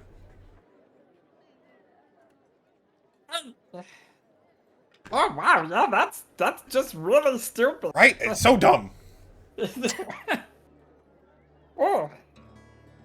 So I feel like you know that's one of those like you lose brains thinking about. And that makes sense for the birds, but also like how do they stay? I mean, I know, but I can't stop thinking about it. All those little turtle legs pawing at the ropes, trying to tie off the mast, and then just getting swept into the ocean. They make no sound because they're skeletons, but you can almost hear a little hee off into the distance. I'm sure they kind of splatter across the bridge of the deck, right? They're skeletons, so they hit and then you just go like if you ever thrown a bunch of sticks at the ground and goes. Yeah, no, I had a stint of gambling issues, sure. Yeah, it does kind of sound like knucklebones hitting the deck. Yeah, I figured as much. Yeah, I guess it in some cases it is literally knucklebones hitting the deck. Well, thank you for cursing me with that imagery. Oh, you're welcome anytime. Yes. I can't suffer alone, you know. Yeah, apparently not. You can just keep that one to yourself. Oh no, of course not. she seems very happy to have this conversation with you. Fun. Alright, well, you go check on your captain, and I'll go check on... Well, fuck them, I'm the captain of this crew, I'm gonna go talk to my crew! Sure thing. And Striss goes, alright, chum, hey, can I get a bottle to go? And just gets a whole bottle of whiskey. Fuck yes, Risk, make sure to share! Oh, you know this is for fucking me! I literally just did the fucking like rock on symbol with both hands, lifted it into the air. Funny, oh my god. Yeah, so they head out back to the ship. To make sure that their captain isn't doing anything too foolish. I mean, I just want to state the intent that I do want to see if Feiyu is back home or not. But if you want to skip over to somebody else, yeah, she will be in the evening. okay. But it is, given the amount of time you all have spent around today, that is probably coming up sooner rather than later. Okay. So yeah, Pashi and Zeron and Hisan, up to anything? I feel like Peshmina's gonna be up here until someone tells her to stop being up there. Or until it's like too dark. Hey, son has, I guess at this point, would have departed and flown back to the Horde to speak with Feiyu, actually, because everybody wants to speak with Feiyu. Sure. Would you mind if you actually caught Feiyu on the walk back to Althra? Or not Althra, Mirage. Yes. I'm perfectly fine with you that. do. You catch Feiyu on the walk back to Mirage. Yes. Hello. Sorry to bother you. Oh, yeah, by all means. What's going on? Everything alright back in town? I noticed we've got some new exciting visitors. Yes. I suppose they're one part of it. First bit. When do you plan on heading to Althra? Because we do have transportation. We do have, I guess, potential transportation now. Oh, I mentioned leaving tomorrow morning. Would that time frame be appropriate? Do they tender passengers? Oh, yes, I've already secured my own passage. Convenient. Yes. Do you know the rates? I just chucked 2 gold at him and they seemed fine. It might be a bit much, but we'll see. I also... nothing we can't handle. I also implied that my companions might join me, so we'll see how far we can get. For sure. Second thing actually was just a little curiosity. During the period of time when Loka was drawing the teleportation circle, I actually was browsing through your books again. I apologize, and I happened upon a tome that was, well, very obviously necromantic in origin. One that was also specifically sealed up. Yes. And I understand that you've had problems with necromancy before, but why keep it if you have such a problem? It was just something that I found slightly amusing. Better in my hands than any other. And she, like, looks away. It's just like, it's part of the set. I can't break up the set. I need to have all of them. Curious. They're numbered. 1 through 6. That's 6. You need to keep it, or else you don't have...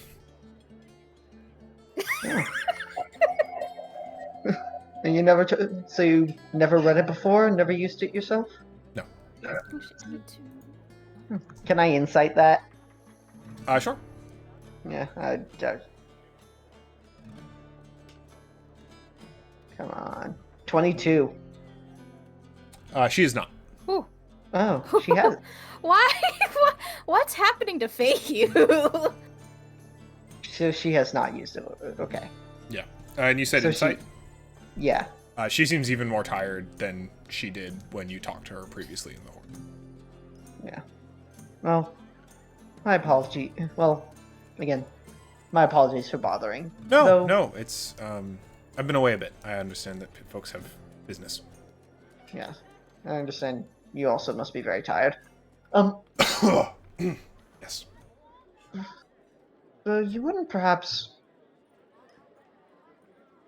Would you perhaps be angry if I, in the future, at some point, perused that book myself?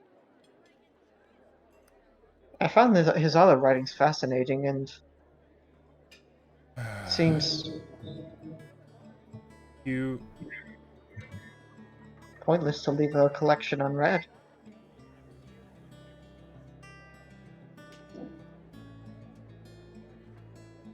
San, Yes?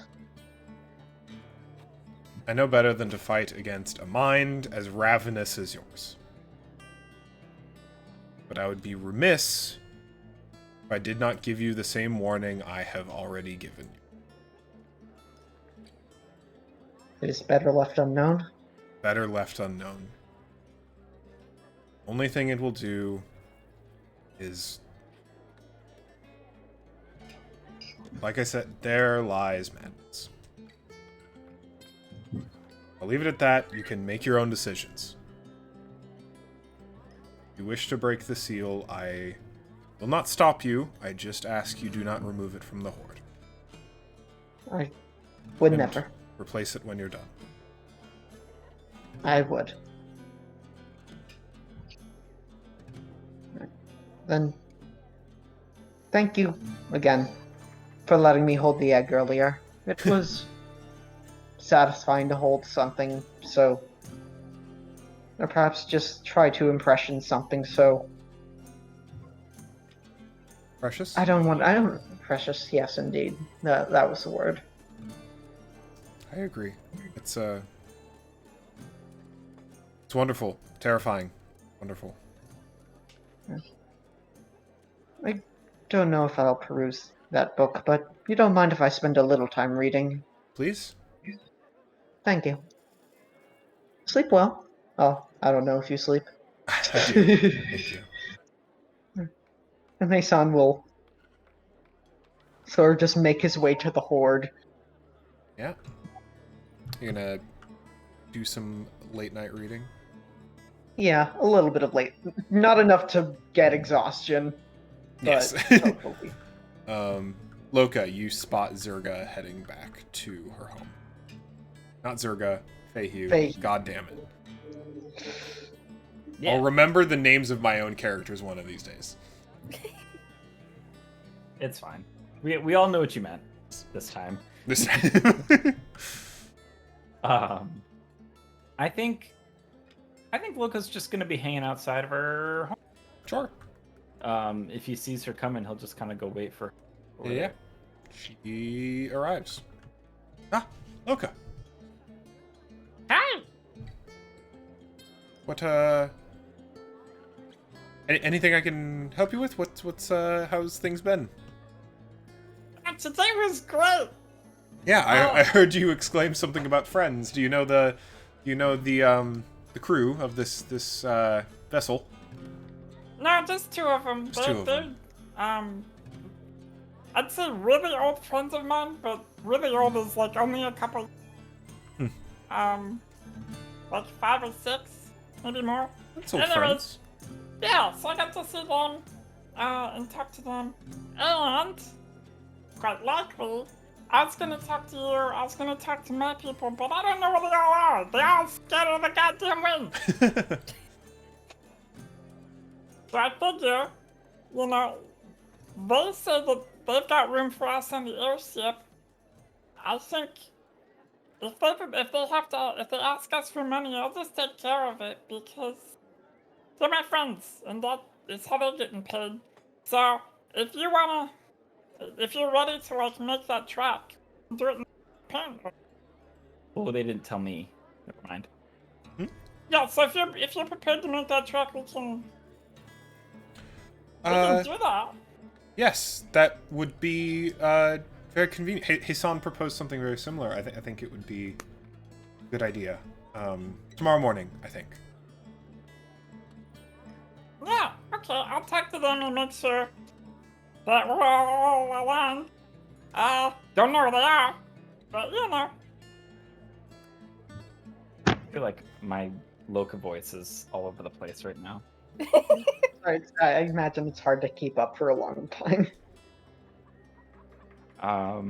There is one more thing I wanted to ask her. Let me remind myself. Oh, yeah. And, Faye here? Yeah. I'm gonna ask you something, and I know it's gonna feel like probably the most prying question I've ever asked you, which is probably a lot coming from me and that, but... So, please be honest. Are you okay?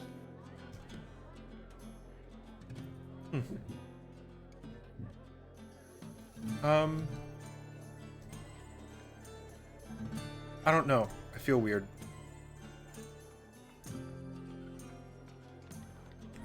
Just, yeah, honestly.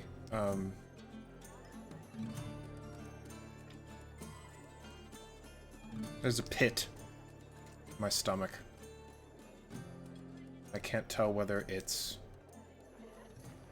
any of the many stress. I've done stress, but not like this.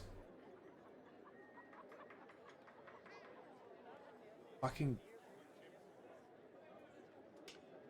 It's pretty cool. That just gets a full-bodied laugh from her. That's very kind. Goddamn right. I am a dragon. And it is pretty cool.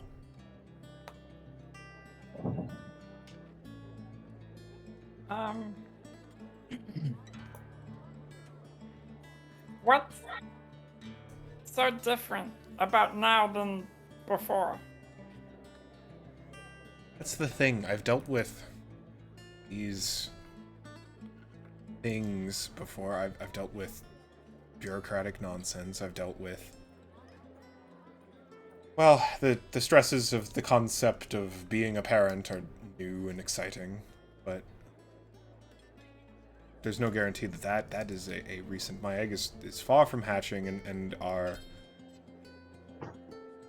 adoption may never bear a child. I don't know.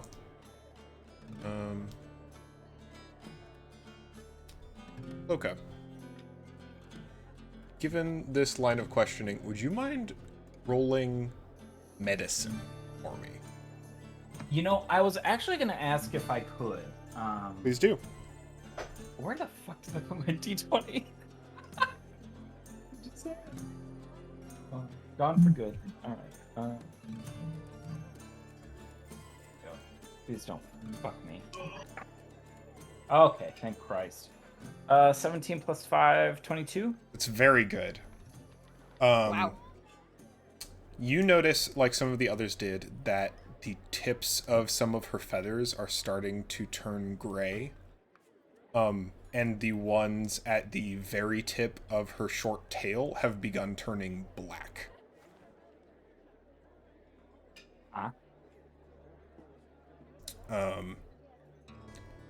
Heaviness of breath, pit in the stomach. These aren't emotional reactions, these are physiological reactions. Yeah. Reactions to stress? Unlikely. This sounds like an illness.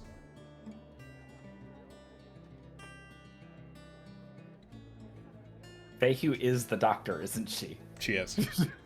Fuck.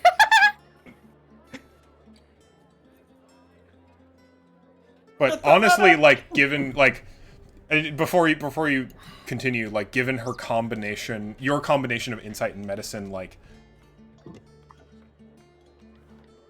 despite that being true, with that being true, like, the combination of new stresses makes you realize that, like, if that is true, and to the extent that is true, that hasn't even occurred to her.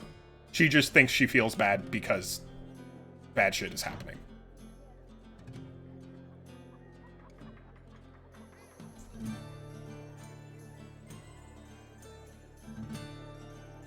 Right here? Yeah. Do dragons get sick? Yeah. Occasionally. Especially young ones. What about adult dragons? Yes, they can, though it's fairly difficult. There aren't many diseases.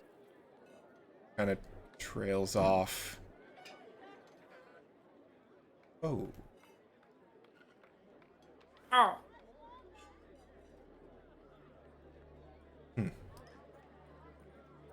Right. Okay.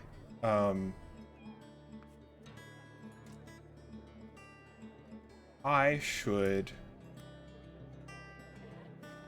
run some checks and do some spells. I think that would be a really good idea. I think you're right. In either case, I think I should be good to leave in the morning, but I'll keep you all posted.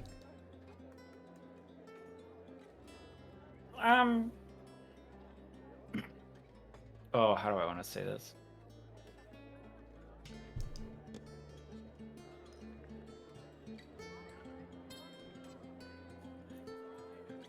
If you just want to let me know, and I'll let the others know if we can't go.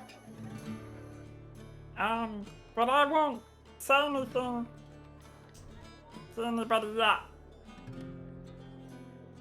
All right. Yes. Yes. That sounds good. That's very kind of you. But if this gets worse, you don't want me playing doctor. That's all I'm gonna say. No, I don't imagine I do. No, I'll run some things. I'll see. And as always, most importantly, I'll finally get some rest. Oh, okay. All right. Thank you, Loka. Yeah, off the bed with you then. She fine, and heads into her little house. And then I'm gonna go find the rest of my crew. It is starting to get really actually late now. Yeah. I think Hey, Son. Kashmina. Oh, sorry. You go sorry. ahead. Hasan, I guess if you were looking for Hasan, I don't know if you want to find him, but Hasan has at this point taken, like, hesitantly opened the necromancy book and is reading it on the pillows with the eggs. near the Absolutely. eggs. Um, But yeah, we can resolve that later if you want. I assume you plan on returning yet tonight, right? To Heisan might. Is there a reason that you want me to return? Heisan might just. Oh, fall we've got asleep there standing with the- stones. If you want to be in on the conversation, you can be in on the conversation. Sure. On any Oh, future yeah, we can just conversations. telepathically I always talk. forget that we have standing stones. Every Yeah, we once have in a sending stones. while. Yeah, you begin to read. I'll resolve part of that now. This is very in-depth. This is a lot more what you were hoping for and looking for. This is a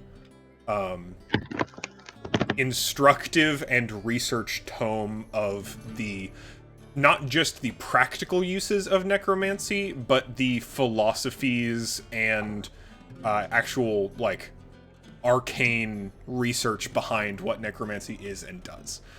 The earlier parts of this journal very much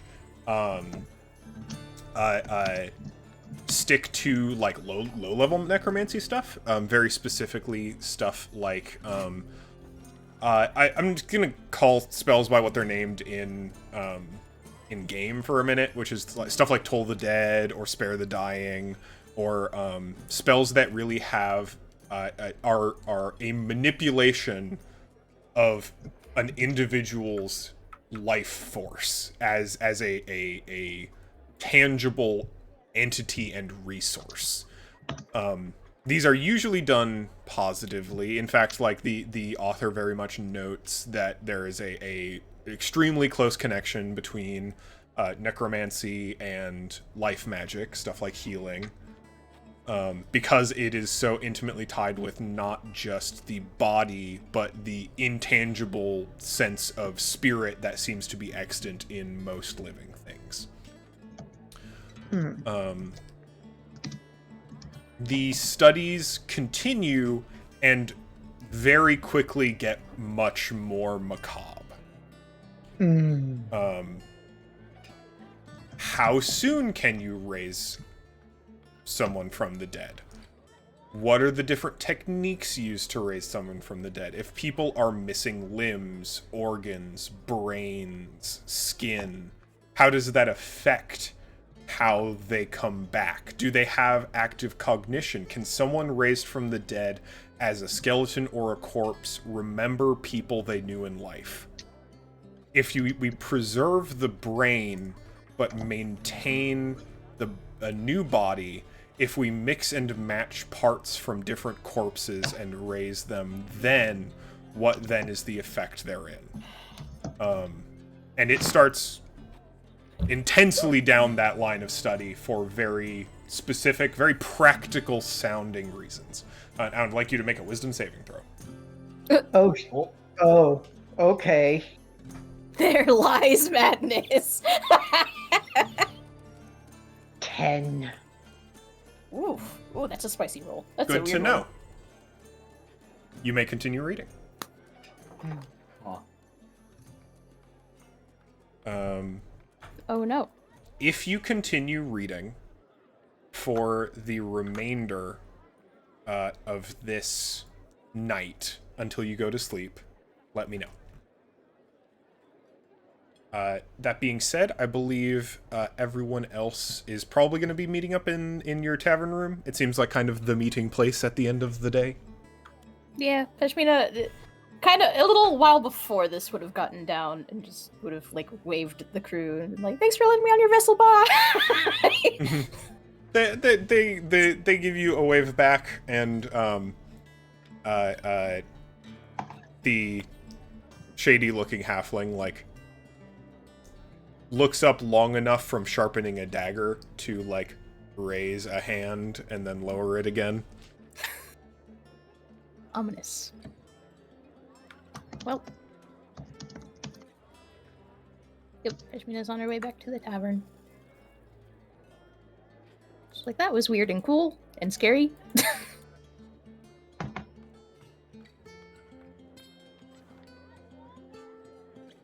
Excellent. Yeah, if everybody's back at the tavern, aside from Heisan, I think Loka would be the one to initiate the conversation. Excellent. assume Caroline is here, right? Oh, I'm here. Okay. Yeah. I'm just gonna zoop everyone to the top floor. Excellent. Let me move my shit then. Yeah, so Loka's just gonna be like, oh god, I don't know what the fuck he'd say. Shit. Your friends are a little intimidating. What? Or I guess, they're not all your friends, right? Some of them you don't. It was just the two, right? Yeah, I don't know who the fuck the rest of those other people were. It's just risky thing. Okay, the rest were intimidating. The other two seemed, at least, willing to talk. I mean, that's kind of by the nature of what we do. I feel like that just comes under the silent brooding type, you know? Ah, But I don't really think any of us are the silent brooding. Even Swisk, he's not really a brooder. He's honestly kind of a goofball. It's dark, but it's goofy. the vessel was cool. Yeah, it's not as impressive as I was expecting. Oh, We had a much better ship. wonder what that was like, because this was still pretty cool to me. Must have been very impressive. Oh, of course, we were. I mean, this is all hypothetical, of course. We were very intimidated. Speaking of, I talked to Feishi, and I had asked her, she said that she wanted to go to Althra, and when I was talking to Swisk and Finn, they said that we could join them on the way there. Oh, that would be really convenient. Absolutely not. What? What? Why not? No offense, but I do not trust your friends, patriots, as far as I can.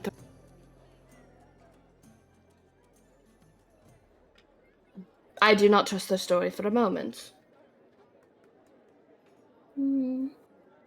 You expect me to sit here and just believe that they just wanted to go through Havsrath just on their own? It is a little. I have a Coincidences. 5,000 gold bounty on my head alone. Not even to mention the missing sword in Havsrath. And I got their personal word that they wouldn't do anything. I trust these people with my life. 5 times over. And I want to believe them, but at the same time,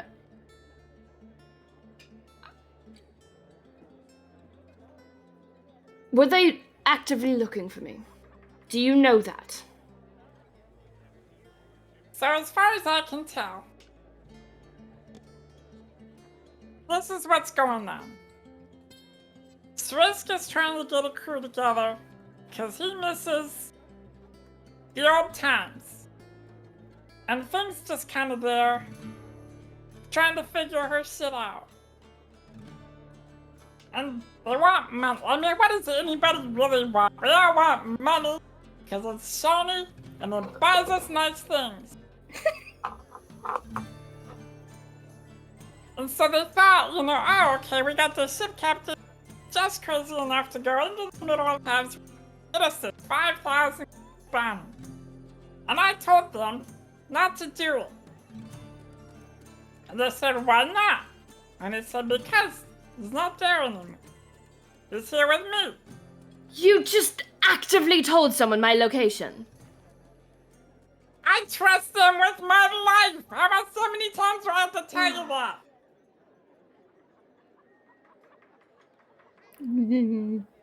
Fishmina starts to look kind of distressed and awkward and is like, I mean, me and Hassan won't let anything happen. And I mean, Loka, you said it yourself. Like, we won't let anything happen, right? No, nobody's gonna turn you in. Nobody here wants to turn. Well, okay.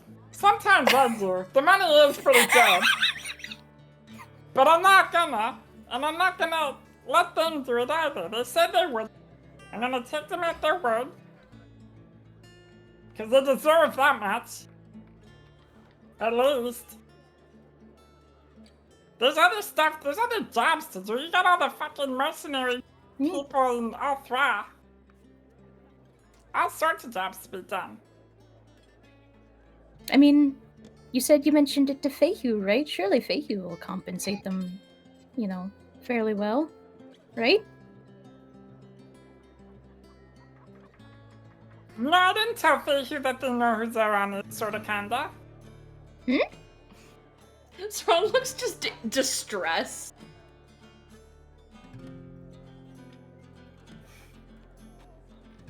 I just told her that we have transport to Althra. She wants to take it.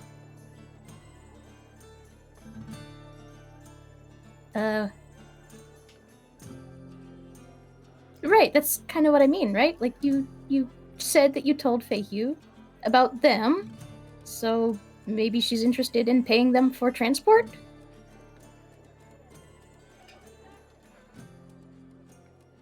Excuse me, burping. I mean, I'll pay for the transport. I don't care. Oh. It's my friends getting paid, so.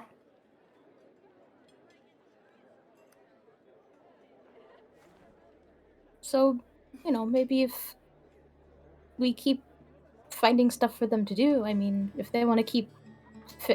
Since the teleportation circle's kind of a bust.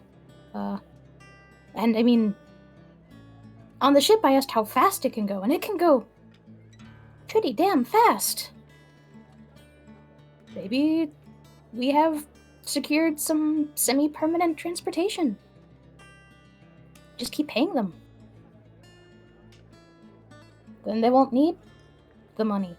Oh no, I don't trust that captain at all. Anybody who says that they can fly through House Raft and a dirigible is actually kind of crazy. I do agree with that, actually, yeah. That man's gonna crash that ship. This does not ease Zeron's anxiety at all. But what I'm suggesting is that we make sure that they don't have a reason to do all that nonsense. Oh, you mean like help them fund work? Oh, yeah! Yes. I'm saying we keep them funded so that they don't have to do stupid shit.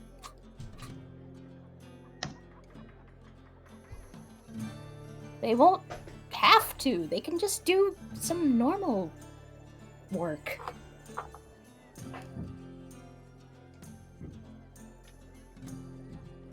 I mean, I kind of like that idea. Sorta.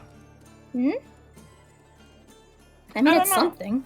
I don't want to treat them like... I don't know, there's some part of that I don't like. I think it's one thing to kind of help them look for work, another to keep them occupied. I mean, it doesn't have to be fully one or the other.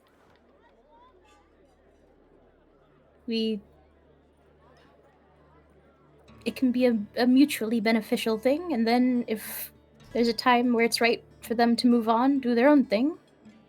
Just as long as it's not, that thing. Yeah, sure. Zoran, I swear. Loka's gonna extend his hand out, like for a handshake. I swear on my life that nothing is gonna happen to you. Not by me, not by Swisk, and not by Finn.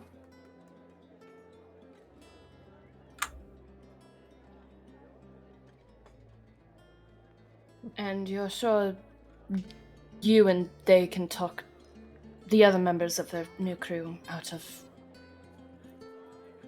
anything like that. The captain is fairly single-minded from... We had a little chat. Not about... he doesn't really seem to care about you specifically. He is kind of set on going to have Zarath. Just kind of for his own ego. But I don't think... I don't... The money is kind of... He's not interested in that so much.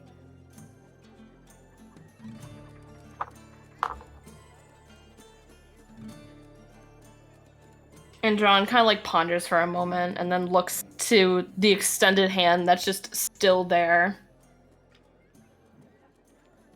Loka, I'm putting a lot of faith in you and your compatriots. And T will take Loka's hand and shake it. Slimy.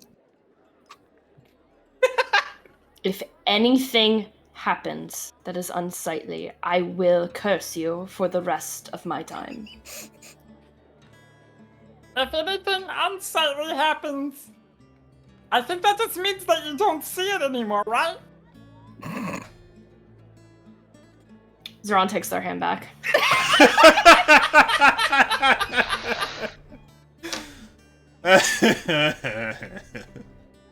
Amazing. Oh, God. Hey, Son. You continue Yes? reading. Yeah. Excellent. I don't like this. I think I'm gonna regret it too, but I Mhm. can't just say no. You absolutely may continue reading. This thing is a tome. You've been reading for hours at this point. You're not even sure how long necessarily. And you are maybe a fifth of the way into it because it is intensely dense. It is so detailed and so specific about not just the effects of these experiments, but their implications for the study of the school of magic itself. Oh, jeez. This Is this the last volume, perchance? There are 6 volumes of his notes. This is the 6th volume. Oh no. I guess that's the reason it's with the 6th. Would you like to learn the cantrip Chill Touch? Oh my god.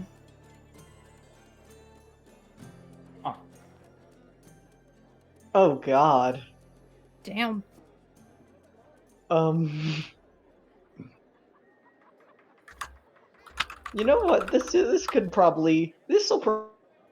Y'all, you think this will probably become interesting in the future, right? If maybe. It's very cool. I'm looking at it right now. It's cool as fuck. It was Chill Touch? Chill Touch. Yeah. Yep. Chill Touch I know is a good spell. God, what dark magic am I making contact with? It's a 2d8 120-foot ranged cantrip that prevents healing. I can't wait for you to succumb to dark. And become a fucking lich. Edgy Yeah. bird. Yeah. Yeah. Kinda. Okay, I'll learn. I'll learn it. Oh no. I mean, only do it if you really want to. I mean, I do. I'm just nervous. Hopefully, D&D Beyond will let you learn it. It is technically exclusive to the Sorcerer, Warlock, Wizard spell list, but it may or may not let you add it to your list. Let's see. It might let you break that convention, maybe. I don't. Well, it's not under my ads. It's definitely not under my ad spells. Might have to. I Time for can Google. actually... I'll figure it out. I'm pretty sure I can homebrew based on Chill Touch, put it on the bard list, and add it to your characters. Okay. Yeah, that's probably the move. Congratulations, you have learned Chill Touch. I would like you to make a second wisdom saving throw.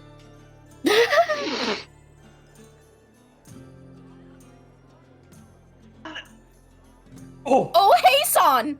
Oh, hey, Son! Oh, no. Which comes to a 4, but this could be very bad. This is very bad. Oh, hey, Son. Noted. I think that is where we are going to call the session tonight. Oh. Hysterical. Amazing. Tomorrow, we will be venturing out to Althra on the wings of the air. Oh yeah, what's the? God. We never asked for like the vessel's name. Is that what it's called? I Or don't is have a that name just- for it yet. Oh, okay. We'll learn. We'll It's figure it out. currently it's prototype 4. That is what it is being called. Love that. I thought it was 1.0. Yeah. I mean it is, but it's called prototype 4.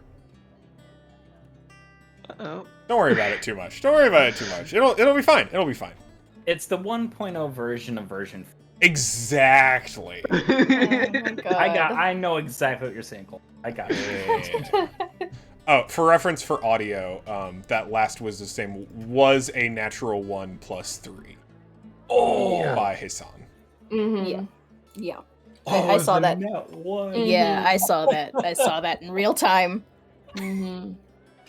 It hurt. That's rough. Amazing. That's rough. I All also right. think it's kind of funny. It Kinda is. fitting. Hysterical. We love when the dice decide to tell the story. Mm-hmm. All right. Let's do some wrap up. Stores and warshes. Right to left this time. Eli. Oh God, 1 sec. You don't have any clerics. Guess I who don't know any lost gods. connection? Guess who lost connection to me the second you said my name? No.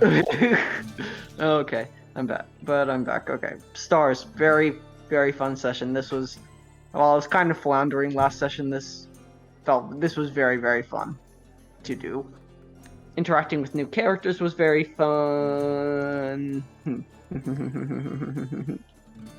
I'm very happy I got to interacting with the egg was very fun. Just that the whole sequence in Feyhu's Horde was a great time. That was some roleplay that I was happy to witness and be a part of. I'm scared. I know that much now. Also, I guess that's wishes. Jesus. I'm interested to see what happens to Hassan. I'm interested to see if any of the crew backstabs us. And I guess wishes. I kind of want to be at Feyhu's side during these political machinations. Like Hassan kind of wants to observe whatever proceedings may or may not happen. I know that much. Mm-hmm. So I'm interested in that, like tagging along with Feyhu, but that's something I'm interested in. Yeah, for sure. Or maybe, like, just getting into the meat of all Thranian royal bullshit. That sounds fun to me. Do love royal bullshit.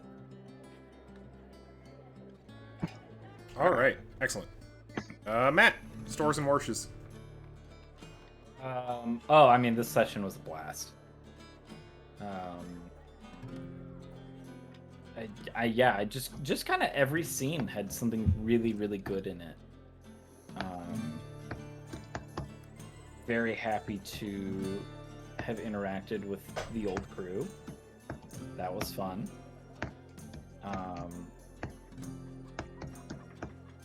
I like the immediate heart to heart with Fing. I think that was just really good. You know, like it. I think just. I don't know. I kind of want to laud you on like being able to make that work so well in a way. Yeah. A good conversation. Yeah. Oh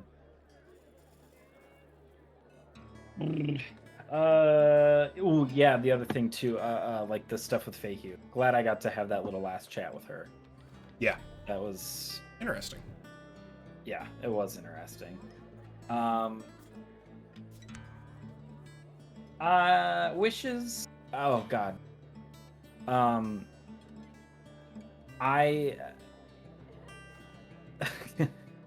not a wish so much as an expectation. I do expect not that one. Oh, you're cutting out a little bit. Oh, son of a bitch.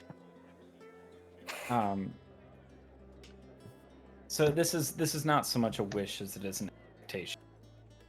Crew, but one of the ship crew is gonna backstab us. Don't know if it's actually gonna happen. Expecting it, not necessarily wishing it, but expecting it. Actual wishes. What is gonna happen? What's happening with Feihu? I want to know what that is. I don't want her to die, which is what I'm a little afraid of at the moment. I might actually fucking cry. Yeah. Yeah. I also I kind of hope that like things stick around for a little bit next sesh. Like I think it'd be really fun to get into some antics with them. And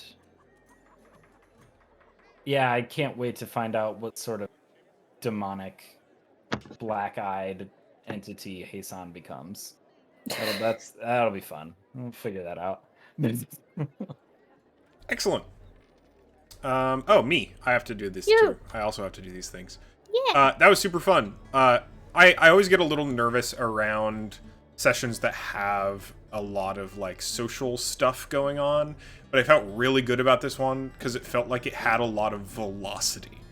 There was always stuff happening, people to talk to, things to do, but it also didn't feel like there was so many threads that we were getting pulled in a bunch of different directions all at once. It felt like this felt like a very appropriate amount of just like general stuff to do, and I'm very happy about that.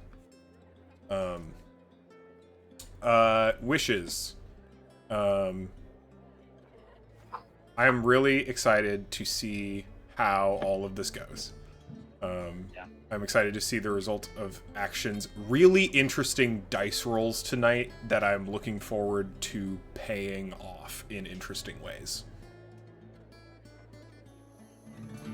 Yeah, I think that's me. Caroline, stars and wishes. Hi. Stars, very fun social. Like, honestly, just talking sessions a lot. Just very good roleplay that comes out of it. The conversation between Zoran and Pashmina and the Horde was also very good. I really like that.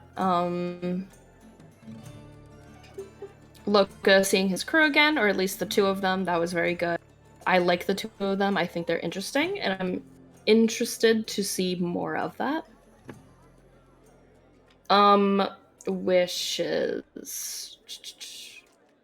Oh, I wish we got to Althra tonight. I have so many plans, and I'm very excited for them. I'm very excited to actually get to Althra. Wishes. Part of me kind of wants to see something go wrong with the crew. Maybe one of them backstabs us. Part of me really doesn't want that to happen because Zoran's already so fucking anxious right now. So we'll see. Nerve-wracking. It's the only plan that I have for Zoran for like actually being on the ship is they are never going to leave like one of our like crew's sides the entire time. They are terrified being Buddy on system. there. Literally exactly that. Zoran trusts no one on that ship. So we will see how it goes. Yeah. Wishes. I'm also very excited to see Necromancer Heisan now. So I have made a haha. mistake. No, my biggest wish, I want to see Feihu say, "I told you so."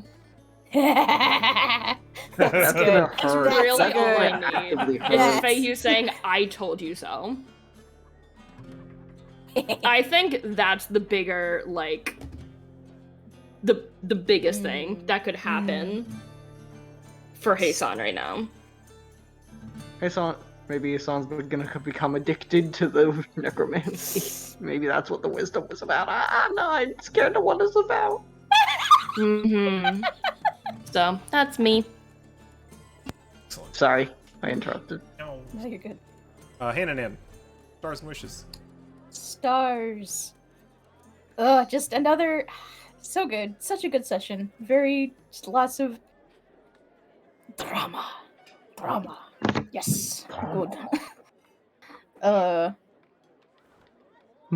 Yeah, also, like, this is one of, most sessions I feel good about, like, getting to all of the things that I hope we get to. This one literally ticked off, like, I had, like, a list of things that I wanted to try and get to, and we got to all of it, which is so nice. Wishes. I wish I'd picked up on the Feyhue thing when you gave us that opportunity, because it's the one thing Pashmina is really, really good at, is she's good at medicine. And I just did not take that opportunity, but I'm glad that Loka picked up on it. So I'm hoping that maybe I'll get a chance to do something about that. It's like, I'm literally Path of the Healer, that's the one thing I don't want to miss out. Other wishes. I wanted to keep going. I'm so wide awake, it's not even funny. I cannot wait to get to Althra. Muto. So fucking... I'm nocturnal, you guys. This shit's bad. It's 11. Other minor star for me. I just like talking about dragon stuff, and talking about baby dragons is fun. I like talking about baby dragons. I like that we got to sing like a little song to the dragons. Small. Small. I mean, Eli wish and also Hassan wish. I want to have made an impact on that dragon. But that's neither here nor there. Not Who my knows? choice. Maybe it'll imprint on you. I want that. I want that. Yeah, except for at that point you're gonna be like, "Who's your daddy?" Because you're No. gonna be old and then... Amazing. No, I honest to God, I think I think that just for Hassan, because Hassan has always been the character that pulls on thread, and you were basically given the green light to pull on a thread, and it bit you in the ass. And I just think that's so. It's just so good. It's just so good. It's so good for Hassan's character. So Knowledge excited. is never... It doesn't always have to be a good thing. This is fun for me also, basically playing, like, Hassan's fucking best friend right now, is, like, getting to see you do things that are ill-advised. Awesome. Oh shit. Yeah. And as always, I promise to make it interesting, not punishing. This is not about... I will never punish people for making interesting, cool choices. There will be consequences, for sure. But that does not mean all bad things. Stories need conflict. Yeah. This will be very cool. This will be very cool. I am hoping that it is very cool. Oh God, not the consequences of my own actions!